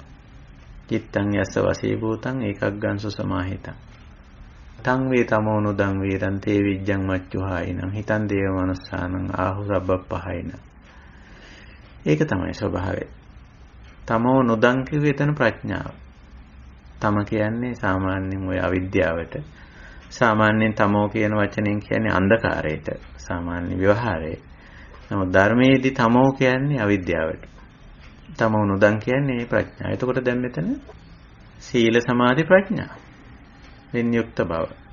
ඒ තුල තමයි මේ අපි කියන මේ අවබෝධයට ඇවිල්ලා අපි කියන මැද අල්ල ගන්න පුළුවන් වෙන්නේ. එහෙමයි. ඉතින් එතනින් පහළට ওই ත්‍රිවිද්‍යාව කියන්නේ තීහි විද්‍යායි සම්පන්නං අසම්මූල විහාරිණං බුද්ධං අන්තිම ශාරීරං තන්නමස්සාමි ගෝතම පුබ්බේ නිවාසං යෝ වේදී පුබ්බේ නිවාසානුස්සතිය සග්ගාපායංච පස්සති කිව්වේ අර තිබ්බ චක්කුව නැත්තම් දෙවනුවට දක්වපු తත්වේ කර්මානුරූප පුද්ගලයා ඇති වෙන తත්වේ චතුපපාතේ සග්ගාපායංච පස්සති අතෝ ජාතික්කයන් පත්තෝ කියලා කිව්වේ අර තුන් වෙනුවට දක්වපු ආසවක්කේ తත්වේ අභිඥාවෝසිතෝ මුනි ඒ తත්වේ හරියට අවබෝධ කරගත්ත තැනත්තා මුනිවරයා කියන එකයි. ඒතාහිති විජ්ජාහි තේ විජ්ජෝ හෝති බ්‍රාහ්මනෝ තමහං වදාමි තේ විජ්ජං නාඤ්ඤං ලපිතලාපනන්ති කියලා බුදුරජාණන් වහන්සේ දේශනාව අවසන් කරනවා. ඕක තමයි ත්‍රිවිද්‍යාව. අනිත් අය ඉතින් කියන්න පුළුවන් තම තමන්ගේ ආගම් දර්ශන වලට අනුව ත්‍රිවිද්‍යාවක් පෙන්වන්න පුළුවන්. නමුත් අපේ ආර්ය විනය ත්‍රිවිද්‍යාව ඕකයි කියලා මේ දේශනාව හමාර කරනවා. ඒවංකෝ බ්‍රාහ්මණ ආර්යස්ස විනීතේ විජ්ජෝ හෝති. උන්නෝම තමයි ත්‍රිවිද්‍යාව. පුබ්බේ නිවාසානුස්සති දිබ්බ චක්ඛු ආසවක්කය කියන තුන. ඉතින් තිකන්නත් එතෙන්දී මේකේ වෙනස තේරුම් ගන්න. අඤ්ඤතාකෝ ගෝතම බ්‍රාහ්මනානන්තේ විජ්ජෝ. අපේ ත්‍රිවිද්‍යාව වෙන එකක්. අඤ්ඤතාචපන ආර්යස්ස විනීතේ විජ්ජෝ හෝති. තමුන්නාන්සේ දේශනා කර විදියට ඔබ වහන්සේ දේශනා කර විදියට ආර්ය විනය එක තවත් එකක්. ඉමස්සච පන භෝගෝතම ආර්යස්ස විනීතේ විජ්ජස්ස බ්‍රාහ්මනානන්තේ විජ්ජෝ කලං නාගති සෝලසින් කියලා යාට තේරෙනවා මේ බ්‍රාහ්මණයන්ගේ ත්‍රිවිද්‍යාව ආර්ය විනය ත්‍රිවිද්‍යාවෙන් 16 පංගුවක්වත් වටින්නේ නැහැ කියලා. ඒ කියන්නේ ඒකේ වැදගත්කමක් වටිනාකමක් නැහැ කියන එක එයා පිළිගන්නේ. අපේ ත්‍රිවිද්‍යාවයි තමුන්නාන්සලා කියන ත්‍රිවිද්‍යාවයි දෙක අතර වෙනසක්. ඒ කියන්නේ වටිනාකමෙන් පැත්තෙන් ගත්තොත් වටිනාකම බොහොම අඩුයි කියලා ඒගොල්ලෝ පිළිගන්න. ටිකන්න පිළිගන්න. පිළි අරගෙන බුදුරජාණන් වහන්සේගේ දේශනාව පිළිබඳ බොහොම ප්‍රසාදයටපත් වෙන අභික්කන්තම් භෝගෝතම අභික්කන්තම් භෝගෝතම කියලා ඒ ප්‍රසාද වාක්‍යය එතන සඳහන් කරලා තියෙනවා කෙටි කරලා. සේයතාපි භෝගෝතම නික්කුජිතං වා උක්කුජ්ජේය පටිච්චන්නං වා විවරේය මූල්හංසවා මග්ගං ආචික්කේය අන්ධකාරේවා තේලපජ්ජෝ තන්තරේය ඒව මේතං බෝධාගෝතමේන අනේක පරියායේන ධම්මෝ පකාසිතෝ ඒසහං භගවන්තං සරණං ගච්ඡාමි ධම්මංච බික්ඛු සංඝංච කියන පාඩේ තමයි ඔය පෙయ్యාලෙමින් කොට කරලා තියෙන්නේ. ඒක හුඟක් සූත්‍රවල තියෙන බුදුරජාණන් වහන්සේ දේශනාවක් කරපුවාම ශ්‍රාවකයා තමන්ගේ ප්‍රසාදය පළ කිරීම පළ කළා කියන එක පිළිබඳව සඳහන් වෙන ප්‍රකට පාඩය. ඒක මෙතන ඇතුළත් කරලා තියෙන සූත්‍රේ. ඒ වගේම ඉන්පස්සේ බුදුරජාණන් වහන්සේ අනුව යන ධර්මයේ අනුව යන සංඝයා අනුව යන පුද්ගලයෙක් බවට පත් වෙනවා. මම එහෙම අද ඉඳලා එහෙම කෙනෙක් වෙනවා. උපාසකං මම් භවං ගෝතමෝ ධාරේතු අජ්ජතග්ගේ පානුපේතං සරණං ගතන්ති. මම උපාසක කෙනෙක් කියලා කියන්නේ බුදුරජාණන් වහන්සේ අනුව යන ධර්මයේ අනුව යන සංඝයා අනුව යන ඒ අනුව කටයුතු කරන පුද්ගලයෙක් වෙනවා කියලා තිකන්න ප්‍රකාශ කරා. අපි ওই ත්‍රිවිද්‍යාව සම්බන්ධ කරගත්තේ ওই සූත්‍රයේ සඳහා අපි මූලාශ්‍රයක් හැටියටයි පාවිච්චි කරේ. ඉතින් ওই විදිහට අපි ඔය ත්‍රිවිද්‍යාව පිළිබඳ සාකච්ඡාවත් උතනින් අපි හමාර කරනවා. ඉතින් උතනින් එහාට අපිට යම් කිසි දෙයක් සාකච්ඡා කරනවා නම් අපිට සාකච්ඡා කරන්න තියෙන්නේ ඇත්තටම මේ ආසව පිළිබඳව තමයි. මේ කමඨහන් හැටියට තවදුරටත් අපිට භාවනා කමඨහන් හැටියට කතා බහ කරන්න තියෙනවා නම් අපිට සාකච්ඡා කරන්න තියෙන්නේ ආසව පිළිබඳව තමයි. ඒත් ඉතින් ආසව ගැන අපි සාකච්ඡා කරලා තියෙනවා මීට පෙර. නමුත් අපේ ජීවිතයේ අභ්‍යන්තරයට ගිහිල්ලා අපි තවදුරටත් ආසව අපි ළඟ තියෙනවද නැත්නම් ආසවක්ඛය තත්වයට අපිපත් වෙලාද කියලා අපිට ටිකක් පරීක්ෂා කරලා බලන්න පුළුවන්. මතුවට අපි කරන භාවනා වැඩසටහන් වලදී එහෙම නැත්නම් කමඨහන් සාකච්ඡාවලදී අපිට පුළුවන් ඔය ආසව පිළිබඳ සාකච්ඡාව ඉදිරියට පවත්වාගෙන යන්නට තවදුරටත් සතිපට්ඨානයේ තුලින්ම අයං ආසවෝති අයං ආසව සමුදයෝති අයං ආසව නිරෝධෝති අයං ආසව නිරෝධගාමිනී පටිපදාති කියලා චතුසත්‍යයේම ඉස්සරහට තියාගෙන ආසවක්ඛය තත්වයට අපිපත් වෙලාද තවදුරටත් අපි තුල ආසව තියෙනවද කියලා අපිට බලන්න පුළුවන්. ඉතින් ආසව බුදුහාමුදුරුවෝ මූලික වශයෙන් තුනට බෙදලා තියෙනවා. කාමාසව, භවආසව, අවිජ්ජාසව කියලා. මෙතෙන්දිත් එහෙමයි තුනට බෙදලා දක්වලා තියෙන්නේ. සමහර තැන්වල කාමාසව, භවආසව, දිට්ඨාසව, අවිජ්ජාසව කියලා දක්වලා තියෙනවා. ඒවා අපි දැනුමනේ. අපි දැන් දැනුම තියෙනවා ආසව ගැන දැනුම තියෙනවා. දැක්මට යම් බලන්න මේ ආසවක්ඛය වෙලාද තවදුරටත් ආසව තියෙනවද ආසව ඇති කරගනිමින් ඉන්නවද කියලා එහෙම බලමු අපි ඉදිරි අවස්ථාවල. හොඳයි. ඔය අදට අපි කමඨහන් සාකච්ඡාවතකින් නිමා කරනවා. ඉතිරි කාලයේ අපිට මේ ධම් සභාවින් නැත්තන්ට මොන හරි කතා බහ කරන්න දේවල් සාකච්ඡා කරන්න දේවල් තියෙනවා නම් අපිට පුළුවන්කම තියෙනවා ඒ සාකච්ඡාවලට යොමු වෙන්න. එහෙමනම් හොඳයි අපි ආරාධනා කරනවා ධම් සභාවින් නැත්තන්ට මොන හරි අපි මේ කමඨහන් පිළිබඳ කතා බහ කරන්න දේවල් සාකච්ඡා කරන්න දේවල් තියෙනවා නම් ඒ සඳහා අවස්ථාව ලබා ගමු කියලා. මම ස්වාමීන් වහන්සේ තිරුවන් සරණයි. තිරුවන් සරණයි. ස්වාමීන් වහන්සේ අර ව්‍යාධි කියන ධර්මතාවය තව ටිකක් මට පැහැදිලි කරගන්නයි මේ ප්‍රශ්නය අහන්නේ. ස්වාමීන් වහන්සේ දැන් අපි ඉපදීම නිසානේ ඇත්තටම මේ ජාති ව්‍යාධි මරණ ශෝක පරිදේව මේ සියල්ල ඇති වෙන්නේ. ඔව්. දැන් ඒ සියලු ධර්මතා එතන මට තේරුණා ස්වාමීන් වහන්සේ. දැන් ව්‍යාධිය කියන එක ඇත්තටම හිතලා බලනකොට සමහර ව්‍යාධිය කියන ස්වාමීන් වහන්සේ දැන් ලෙඩ රෝග ඒ වගේ නේද ස්වාමීන් වහන්සේ? ඔව්. එතකොට ස්වාමීන් වහන්සේ දැන් අපි ආපස්සට පටිච්චසමුපාදය මෙනි කරලා බලනකොට මුලට යනකොට අවිද්‍යාව නිසානේ මේ සියල්ලම ඇති වෙන්නේ. එතකොට අවිද්‍යාවට හේතුවත් වෙන්නේ මේ කර්මයයි. අනිත් එක මොකද ස්වාමීන් වහන්සේ? කර්මය සහ අවිද්‍යාවට හේතුව හැටියට දක්වලා තියෙන්නේ දැන් සම්මා දිට්ඨි සූත්‍රයේ නම් ආසව සමුදය අවිජ්ජා සමුදය කියලා. මේ එහෙම තමයි දක්වලා තියෙන්නේ. ඉතින් අනවබෝධය හුඟක්ම ඉතින් ප්‍රඥාවේ අඩුකම නිසා ඇති වෙන තත්ත්වයක්. ඉතින් ඒකට හේතුව ඒක හේතුවක් හැටියට අපි ගන්නෙ නැහැ. අවිද්‍යාවට හේතුව හවල් හේතුව කියලා. අවිද්‍යාව කියන්නේ මොකද්ද කියලා අපි දහමේ පැහැදිලි කරලා තියෙනවා. අවිජ්ජා යනු දුක්ඛේ අඥානං කියලා ආයමත් පැහැදිලි කියන්නේ අර සම්මා දිට්ඨිය නැතිකම, දුක කියන එක තේරෙන්නේ නැතිකම, ඒකට හේතුව තේරෙන්නේ නැතිකම ආදී වශයෙන් තමයි ඒක පැහැදිලි කරන්නේ.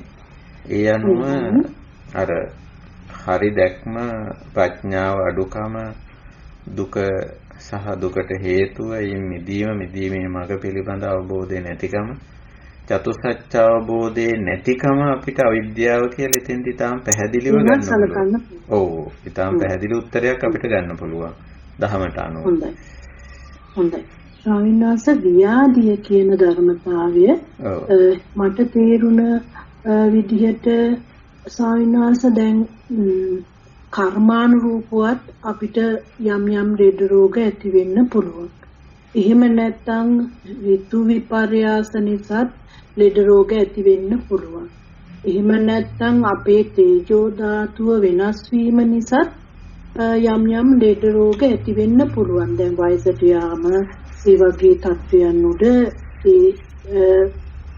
ඒ අවස්ථාව අනුව ලෙඩ රෝග ඇති වෙන්න පුළුවන්. ඒ කියන්නේ දැන් පුංචි ළමා වියේදී පවතින ලෙඩ රෝග ඊළඟ වයසට යනකොට නැහැ. ඊළඟ ඒ ස්ටෙප් බයි ස්ටෙප් හිතනකොට එහෙම වෙන්න පුළුවන් නේද ස්වාමීන් වහන්සේ? හැම දෙයක්ම මේ කර්මානුරූපවම මේ ව්‍යාධිය හට ගන්නවා කියන තැනට නෑ නේද ස්වාමීන් වහන්සේ? ඒක නිවැරදිද මම හිතපු විදිහ? ඔව් හරි නිවැරදි. කර්මානුරූපවම ඒ කියන්නේ දැන් ඔය ගිරිමානන්ද සූත්‍රයේදී ආදීනව සංඥාව පැහැදිලි කරන තැන තෙන්දී ආදීනව සංඥාව පැහැදිලි කරනකොට ඔය ඔබතුමී කියපු විදිහට තමයි බුදුරජාණන් වහන්සේ ඒක පැහැදිලි කරන්නේ. ඒකේ එකක් විතරක් මේ කම්ම විපාකජා ආබාධා කියලා එකක් දක්වලා තියෙනවා. ඒකත් එකක්. නමුත් ඔබතුමී කිව්වා වගේ අර ආබාධ නැත්තම් ව්‍යාධි ඇති වෙන්න හේතු ගොඩාක් කියලා තියෙනවා. මේ සියයති ඉඳන් මේ මොනවාද කියලා විවිධ ආබාධ උප්පජ්ජන්ති සියයති ඉඳන් චක්කු රෝගෝ සෝත රෝගෝ කියලා ඇති වෙන රෝගී තත්ත්වයන් ව්‍යාධි තත්ත්වයන් පෙන්නලා ඒවා මේ සමුට්ඨානය වෙන ආකාරයේ හේතුත් පෙන්නලා තියෙනවා. සෙම්ම සමුට්ඨාන, පිත්ත සමුට්ඨාන, වාත සමුට්ඨාන ඔහොම කියලා. සන්නිපාතිකා, උතුපරිණාමජ, කාලගුණ දේශගුණ වෙනස් වීම. විෂම පරිහාර අපි වැරදි විදියට යම් යම් දේ භාවිතා කිරීම. ඕපක්කමිකා යම් යම් උපක්‍රම යෙදීම සහ කම්ම විපාකජ. කර්ම වල අපේම කර්මවල කර්ම ඵල හැටියටත් අපිට රෝගී තත්ත්වයන් නැති වෙන්න පුළුවන්. එතකොට හේතු නම් ගණනාවක්. ඒක හේතුක නෙවෙයි හේතු ගණනාවක්. ඒක හරි. ඔබතුමී කියපු කාරණේ හරි. නානා හේතු විසින් ව්‍යාධි නැත්තම් රෝග ලෙඩ ඇති වෙන්න පුළුවන්. කායික ලෙඩත් එහෙමයි මානසික ලෙඩත් එහෙමයි. ඒක ඇති වෙන්න පුළුවන්. අපේ කයට මනසට අදාළ නැතත් අපි පාවිච්චි කරන ද්‍රව්‍යයකට භාණ්ඩයකට වස්තුවකට ලෙඩක් හැදෙන්න පුළුවන්. අපි හිටවපු ගහකට කොළකට ලෙඩක් හැදෙන්න පුළුවන්. ඒ ඔක්කොම තමයි පොදුවේ ව්‍යාධි කියන්නේ. අපිට හැදෙන එක විතරක් නෙවෙයි. එතකොට ව්‍යාධි හේතුඵල ධර්මතාවයක්. ඊට අදාළ හේතුව ඇතිකල්ලි ඇති වෙන ඵලයක්. ඒකයි අපි ධර්මතාවයක් හැටියට තේරුම් ගන්න. ඒක හරි. විවිධ හේතු වලින් තමයි හටගන්නේ. කර්මය එක හේතුවක්. හොඳයි සාමිනාස්. වැටුණා ඔබ වහන්සේට බොහෝ කුසලත් වේවා. තිරුවන් සරණයි. මේ මට මේ තේ විද්‍යාව ගැන පොඩි ප්‍රශ්නයක් අහන්න. මේ දැන් හැම රහතන් වහන්සේ කෙනෙකුටම මේ තේ විද්‍යාව කියන එක තිබුණාද? ඔව් ඇත්තටම ඉතින් මේක තේරෙන්න ඕනේ මේ නිවනට යන්න මේ දිබ්බ චක්කු කියන එක විශේෂයෙන් ගන්නවා. ඔව් දිබ්බේන චක්කුණා කියන ඒ යෙදුම තිබුණට අතික්කන්ත මානසකේන කියන වචනේ යෙදিলা තියෙනවනේ. සාමාන්‍යයෙන් මනුෂ්‍යෝ දකින්නට එහා විදිහට ගිහිල්ලා මේක සාමාන්‍ය මිනිස් දැක්මෙන් එහාට ගිහිල්ලා අර සංසුම් මනසක් ඇති කරගත්තම පුද්ගලියෝ කර්මානුරූපව තම තමන් කරන ක්‍රියාව අනුව එවං සුඛ දුක්ඛ පටිසංවේදී මේ දුක් සැප විඳින විදිහ සාමාන්‍ය අය දුක් සැප විඳින්නේ මෙහෙමයි කියලානේ සාමාන්‍ය කෙනෙක් හිතනවට වඩා එහාට ගිහිල්ලා මේක තේරෙනවා. ඇත්තට මේ වයින් කියවෙන්නේ දුක්ඛේ ඥානෙ ගැඹුරින් බලපුවා. ඒක හරියටම තේරුම් ගන්නවා. දැන් සාමාන්‍ය කෙනෙක්ගෙන් අපි ඇහුවොත් දුක් විඳින්නේ ඇයි කියලා. අපි මේ දවස්වල මොන හරි දුකක් විඳිනවා නම් ඒකට හේතුව අපි ඇහුවොත් ඉතින් ඒකට හේතු සමහර වෙලාවට කියයි මේ දේශපාලන ප්‍රශ්නයක් මොන හරි නැත්නම් පරිසරයේ වෙනස් වීමක් හරි මොන හරි මේ ශාරීරික දෙයක් මොන හරි කියයි. නමුත් ඊට වැඩිය එහාට දෙයක් මේ දකින්න. ඊළඟට ඔය පුබ්බේ නිවාසානුස්සති తත්වය අපේ ජීවිතවල යම් ජීවන තත්ත්වයන් වෙනස් වෙන ආකාරය ගැඹුරින් දකිනවා. මේවා කර්මානුරූපව හේතුඵල ධර්මානුකූලව මේවා අවබෝධ කර ගැනීම ඇත්තටම මෙතනින් අදහස් කරන්නේ. සමස්ත ඥානය මට පේන විදිහට මේ ත්‍රිවිද්‍යාවට හකුලවලා තියෙන්නේ. මේ නිර්වාණය සාක්ෂාත් කිරීමට උවමනා කරන සමස්ත ඥානය විවිධ පැති වලින් ඇති කරගත්ත ඥානය මේ ත්‍රිවිද්‍යාවට හකුලවලා තියෙනවා. උබ්බේ නිවාසානුස්සති දිබ්බ චක්ඛු ආසවක්කේ කියලා. ඒවට වැටිලා තියෙන නම් කෙසේ වෙතත් ඒවා හඳුන්වලා තියෙන මේ පුබ්බේ නිවාසානුස්සති ඥානාය චිත්තං අබිනින්නාමේති. ඊට පස්සේ චතුූපපාත ඥානාය චිත්තං අබිනින්නාමේති. ආසවක්කේ ඥානාය චිත්තං අබිනින්නාමේති. ඔහොමනේ දක්වලා තියෙන්නේ. පුබ්බේ නිවාසානුස්සති චතුූපපාත ආසවක්කේ නැත්නම් පුබ්බේ නිවාසානුස්සති දිබ්බ චක්ඛු ආසවක්කේ. අර චතුූපපාතේ අර සෝ දිබ්බේන චක්ඛුනා කියලානේ සඳහන් කරලා තියෙන චතුූපපාතේදී. ඒක නිසා ඒක දිබ්බ චක්ඛු කියලා විවහාරයක් වෙනවා. පුබ්බේ නිවාසානුස්සති චතුූපපාත ආසවක්කේ.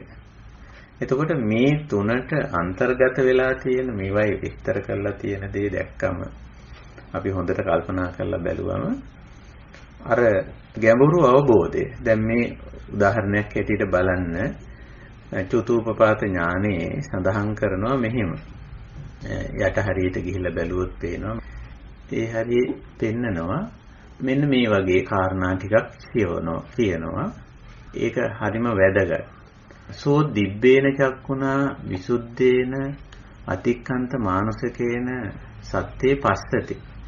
මේ සත්වයන්ගේ ස්වභාවය බොහොම ගැඹුරින් දකිනවා. චවමානේ උපජ්ජමානේ හීනේ පනීතේ සුවන්නේ දුබ්බන්නේ සුගතේ දුග්ගතේ.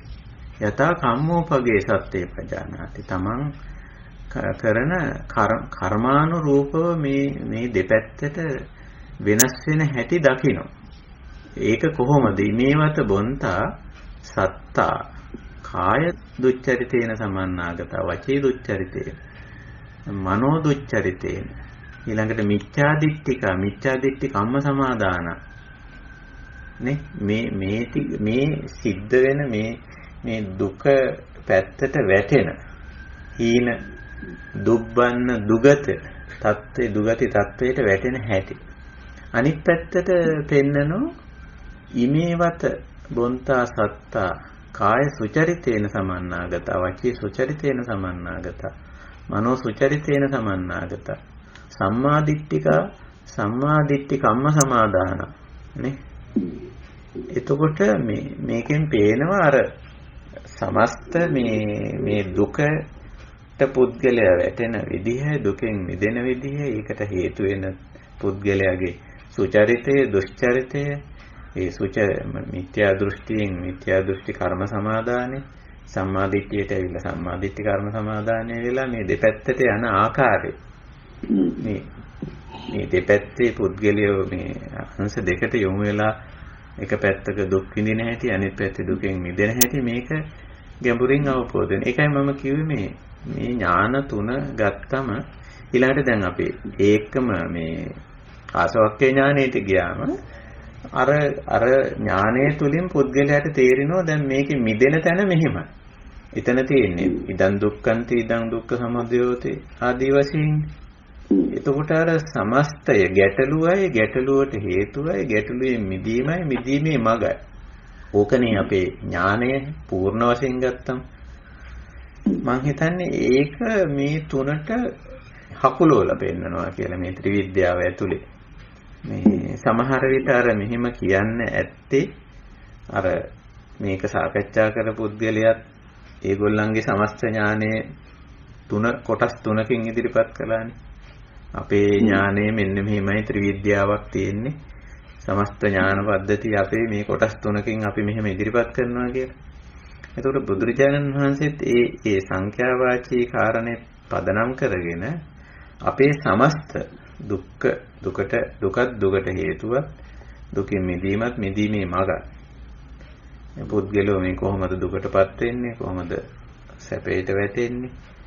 කොහොමද මේ පුද්ගලයන්ගේ ජීවන තත්ත්වයන් වෙනස් වෙන්නේ? එක නිවාස එක ජීවන තත්ත්වයන් නිවාස කියන්නේ එහෙමනේ. ඒවා වෙනස් වෙන්නේ කොහොමද ආදී වශයෙන් මේ සමස්ත අවබෝධය හකුලවල කිව්වා කියලා මට හිතෙන්නේ. තුනකට හකුලවල කිව්වා කියලා. එතකොට දෙවෙනි විද්‍යාව කියන්නේ දෙවෙනි එකට තමයි ඇත්තටම ඔය විද්‍යුත්කෝ චතුප්පාත කියන ඔය වචන දෙක සම්බන්ධ කරන්න පුළුවන්. ඔව්. චතුප්පාතා ඥානං අබිනින්නාමේති කියලා සඳහන් කළා. ඊට පස්සේ සෝ දිබ්බේන චක්කුණා පස්සති. සත්‍යේ පස්සති. එතකොට අර එතන යෙදිලා තියෙන මේ අතික්කන්ත මානුෂකේන කියන වචනෙන් තමයි අපි මේ දිබ්බ චක්කුව කියන්නේ මොකද්ද කියලා තේරුම් ගන්නෙ. සාමාන්‍ය මනුෂ්‍ය දැක්මෙන් එහාට ගිහිල්ලා ගැඹුරින් දකින්න එකට මේ දිබ්බ චක්කුව කියන්නේ මෙතන. ඒකට යෙදිච්ච වචනේ අතික්කන්ත මානුෂකේන. සාමාන්‍ය අර සාමාන්‍ය මිනිස්සෙක් දකින දැක්ම අසුතවා පුතුජන කෙනෙක් සාමාන්‍යයෙන් දකින දැක්ම ඉක්මවා ගිහිල්ලා මේකේ කර්මානුරූපව පුද්ගලයා සුගතියට දුගතියට සුවන්න දුබ්බන්න භාවයට හීන පනීත භාවයට වැටෙන ආකාරය එකකින් චව වෙලා ඒකේ අනිත් එකේ උපදින හැටි සුවන්නේන් චව වෙලා දුබ්බන්නේ උපදින හැටි දුබ්බන්නේන් චව වෙලා සුවන්නේ උපදින හැටි හීනෙන් චව වෙලා පනීතේ උපදින හැටි පනීතෙන් චව වෙලා හීනේ උපදින හැටි සුගතියෙන් චව වෙලා දුග්ගතිය උපදින හැටි දුග්ගතියෙන් චව වෙලා සුගතිය උපදින හැටි චවමානේ උප්පජ්ජමානේ නේ ඒක සම්බන්ධ දැන් උතන සමහරලාවට කියවෙන්නේ දැන් මෙතන මේ ලෝකයේ මිනිසෙක් ඉඳලා හිටපු කෙනෙක් මෙතනින් චුත වෙලා කොහෙද උපන්නේ කියන එක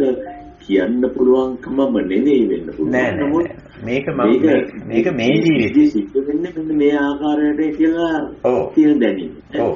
ඇත්තට මේක ditta ධම්මික වශයෙන් සම්ප්‍රායික ඒ කියන්නේ මරණයෙන් මත්තේ කියන කාරණේ නෙවෙයි. ඉතින් මේකේ කායස වේදා පරම්මරණා කියන යෙදිලා යෙදුමුකුත් තියෙනවා. ඒකත් අපිට ගන්න පුළුවන්. කායස වේදා පරම්මරණා කිව්වා මේකෙන් පැහැදිලිවම අදහස් කරන්නේ කය බිඳී මරණයටපත් වීමෙන් පසුව මරණං අපරා කියන එකයි. එතකොට මරණයෙන් පසු කියන අදහස. ඒකත් අපිට ගන්න පුළුවන්.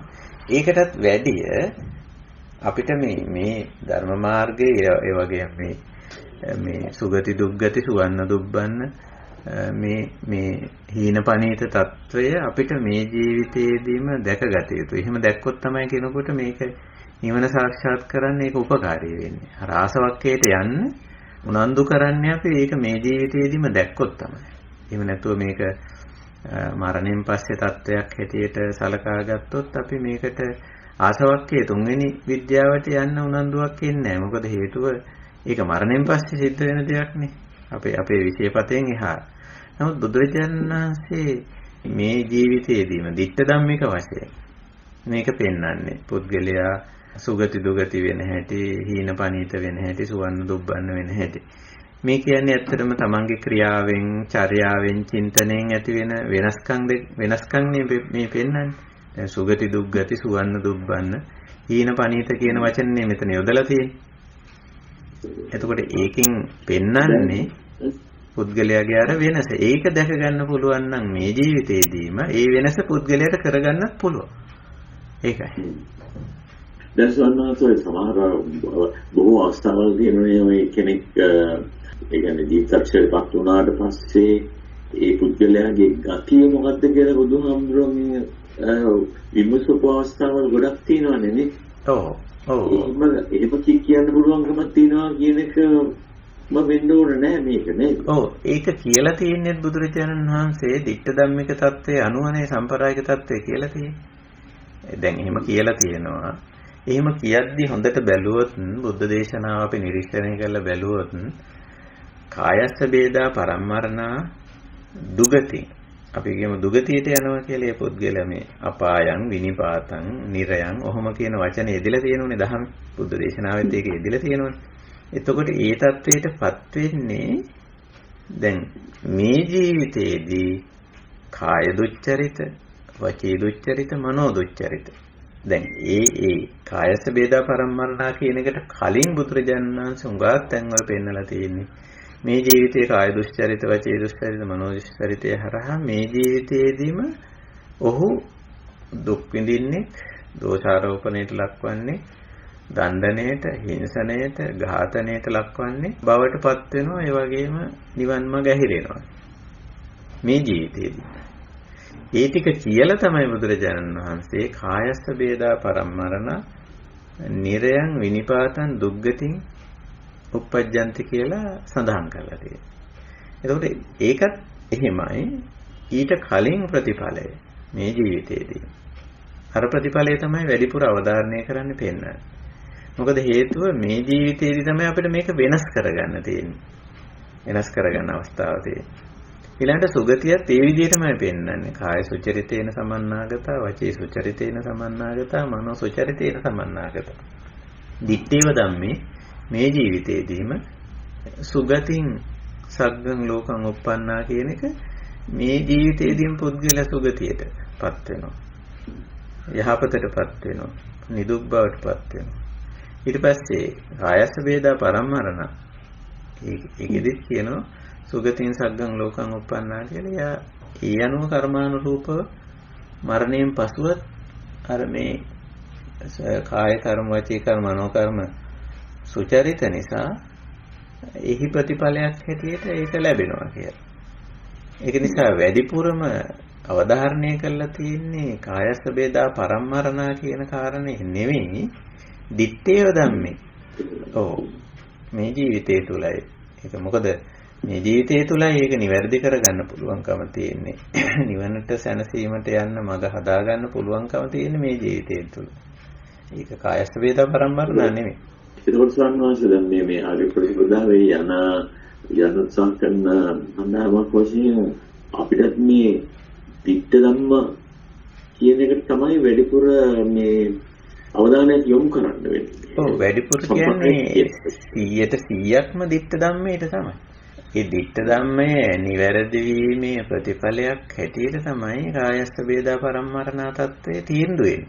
ඒත් ඉතින් තව කාරණයක් මෙතන අපි දිට්ඨ ධම්මය 100%ක් නිවැරදි කරයින් පස්සේ කායස්ස බේදා පරම්මරණා තත්ත්වයක් එන්නේ නැහැ. මේ ජීවිතේදීම අවසන් වෙනවා. එතෙන්ට බුදුරජාණන් වහන්සේ මේ මඟ කියලා තියෙනවා. නමුත් ඊට පෙර අර පුද්ගලයා මේ ජීවිතේදීම නිවැරදි වෙන්න ඕන, දිට්ඨ ධම්මයටම 100%ක් අවධානය යොමු කරන්න ඕන කියන එක තමයි දැඩිවම අවධාරණය කරගෙන ඇවිල්ලා තියෙන්නේ.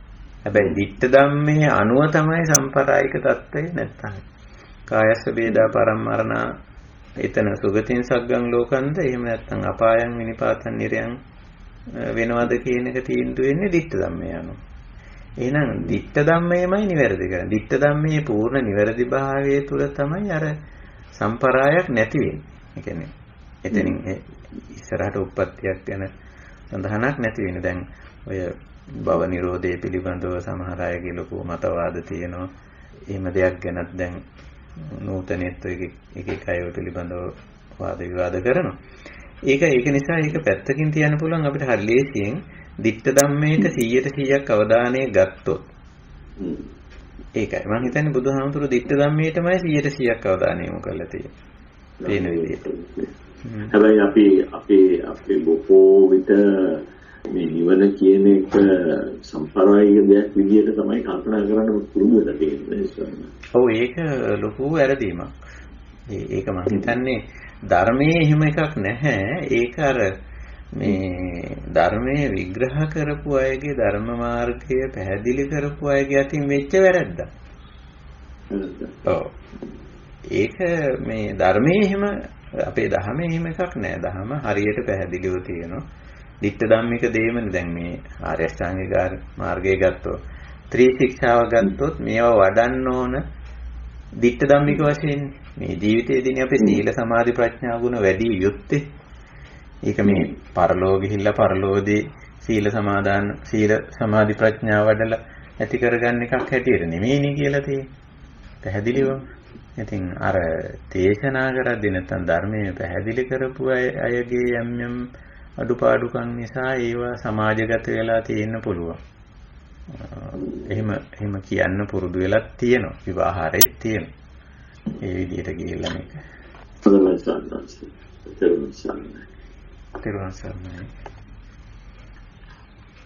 හොඳයි. අපි එහෙමනම් අදට මේ කමඨහන් සාකච්ඡාව නිමා කරමු. අපි මේ සාකච්ඡාව හොඳ තැනකින් අද අවසන් කරා. මේ ditta ධම්ම සම්ප්‍රායික කියන කාරණේ මම හිතන්නේ අපි ඔක්කොමලා මේ ditta ධම්මික தત્ත්වය තමයි ඒකට තමයි 100%ක්ම අවධානය යොමු කළ යුත්තේ. එය නිවැරදි කළොත් සම්ප්‍රායික தત્ත්වය නිවැරදි වෙනවා. එතකොට සම්ප්‍රායික தત્ත්වය නිවැරදි වෙනවයි කියන එකෙන් කරුණු දෙකක් කියවෙනවා. එකක් තමයි පූර්ණ කෙලෙස් නිරෝධය කරන්න බැරි වුණොත් සුගතින් සග්ගං ලෝකං උප්පජ්ජති. පුද්ගලයා සුගතිගාමී වෙනවා. පූර්ණ වශයෙන් මේ ජීවිතයේ ditta ධම්මික தત્ත්වය පූර්ණ වශයෙන් නිවැරදි කරගත්තොත් සම්ප්‍රායික தત્ත්වයක් නැහැ ධහමට අනුව. පුනබ්බවා විනිබ්බති නහෝති නොවේ කියලා ධහමේ සඳහන් වෙන්නේ ඒකයි. පුනබ්බවා විනිබ්බති හෝති නැවත භව සකස් වීමක් සිද්ධ වෙන්න කෙලෙස් ඉතිරිව තිබුණොත් හේතු වෙනවා. නමුත් මේ ජීවිතයේදී අපිට පූර්ණ වශයෙන් නිකලෙස් වෙන්න පුළුවන්. ඒ පූර්ණ වශයෙන් නිකලෙස් වෙන්න පුළුවන් ප්‍රතිපදාවක් තමයි මේ දේශනා කරලා තියෙන්නේ. ආසව නිරෝධගාමිනී ප්‍රතිපදාව. දුක්ඛ නිරෝධ ඒ හරහා දුක්ඛ නිරෝධගාමිනී ප්‍රතිපදාව. ඒකයි. හොඳයි. මම හිතනවා අපි මේ ප්‍රතිපදාවට අවශ්‍ය හුඟක් දේ මේ සාකච්ඡා මාලාවේ අපි කතා බහ කරලා තියෙනවා. ඉතින් ඒක නිසා අපිට දැන් තියෙන්නේ දැන් ප්‍රාමාණික තරම් දැනුම ප්‍රාමාණික තරම් කමඨහන් අපි සාකච්ඡා කරලා තියෙනවා. දැන් අපිට මේ ප්‍රතිපදාව තුළ තහවුරු වීමයි, පළපදියම් වීමයි, පුරුදු වීමයි, පුහුණු වීමයි, භාවිත වීමයි, කොටින්ම භාවනා කිරීමයි දැන් අපිට තියෙන්නේ. මේ ගුණ අපි තුල වඩා ගැනීමයි. ඉතින් අපි සඳහා උත්සාහ කරමු. තවදුරටත් අපි මේ කමඨහන් සාකච්ඡාව නැත්නම් භාවනා වැඩසටහන අපි ඉදිරියට කරගෙන යනවා.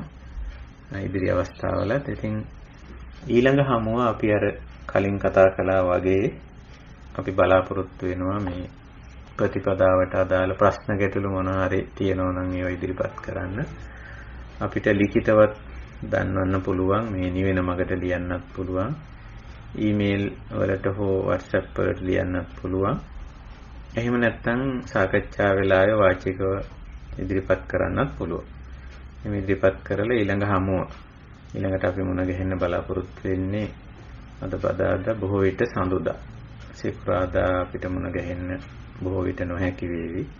ඒ අනුව ඊළඟ සඳුදා කියන්නේ 28 වෙනිදා තමයි අපි එහෙම වුණොත් බලාපොරොත්තු වෙන්නේ. එදාට අපි පවත්වන්නේ ඔය ධර්ම සාකච්ඡාව, දහම් ගැටළු සාකච්ඡා කිරීම. අපි එදාට ඒ කාර්ය කරන්න බලාපොරොත්තු වෙනවා.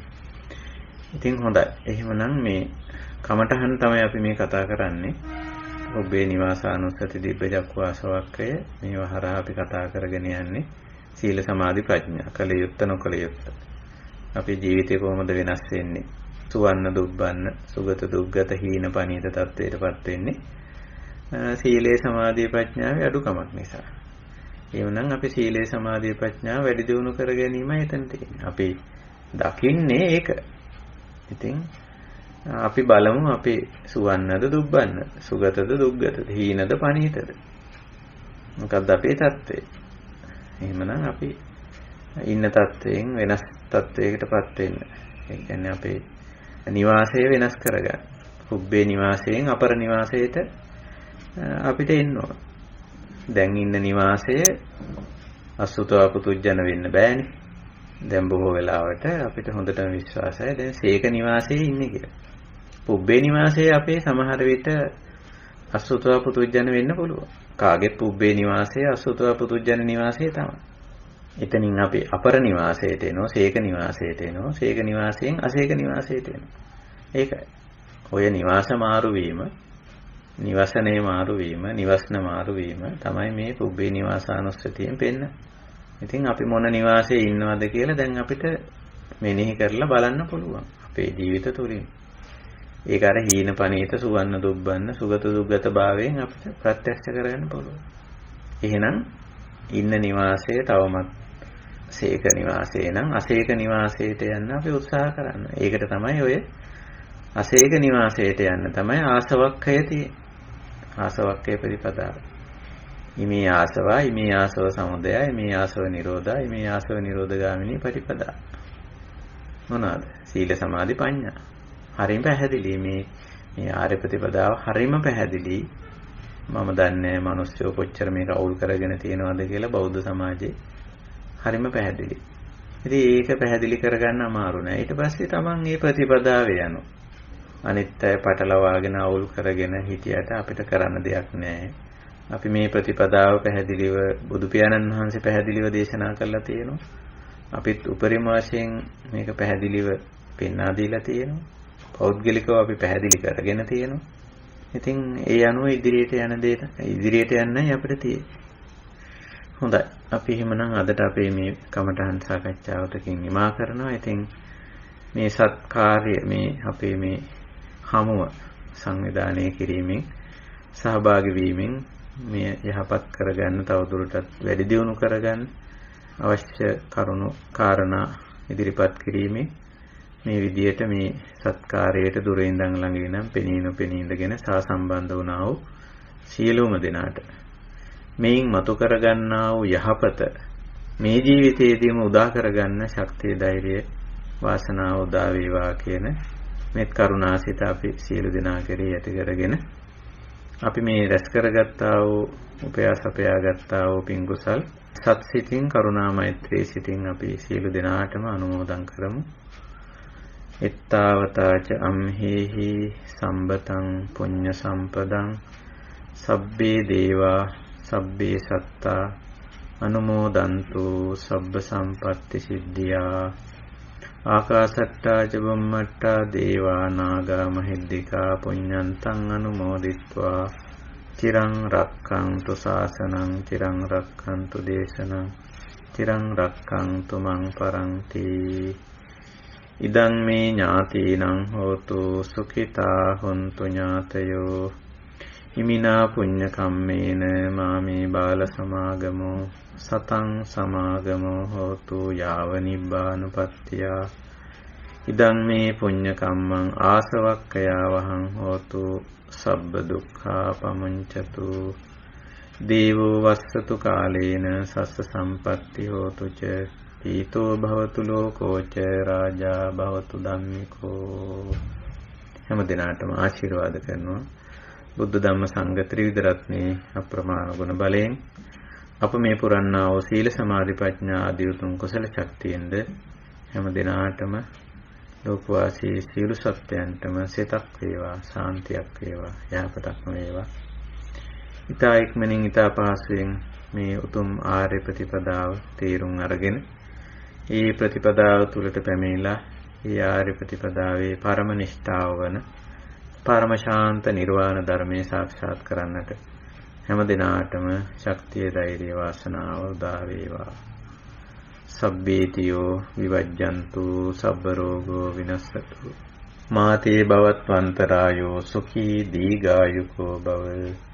අභිවාදන සීලිස්ස නිච්ඡං වුද්ධාපචායිනෝ චත්තාරෝ ධම්මා වඩ්ඩಂತಿ ආයුවන්නෝ සුඛං බලං ආයුරාෝග්‍ය සම්පatti සග්ග සම්පatti මේවච අතෝ නිබ්බාන සම්පatti ඉමිනාතේ සමිජ්ජතු. තෙරුවන් සරණයි. සුවපත් වේවා. සාදු සාදු සාදු සාදු සාදු සාදු සාදු සාදු ඔබගේ භාවය චිර ජීවනයේ සැනසේවා. සියලු දෙනාටම නිවනේ නිවීම සැනසේවා. තෙරුවන් සරණයි. තෙරුවන් සරණයි. සුවපත් වේවා. සුවපත් වේවා. සාදු සාදු සම්දනාන්ත සාගතදීවා සුපත්තිවා නාතම තිරුවන් සරණයි සමුට තිරුවන් සරණයි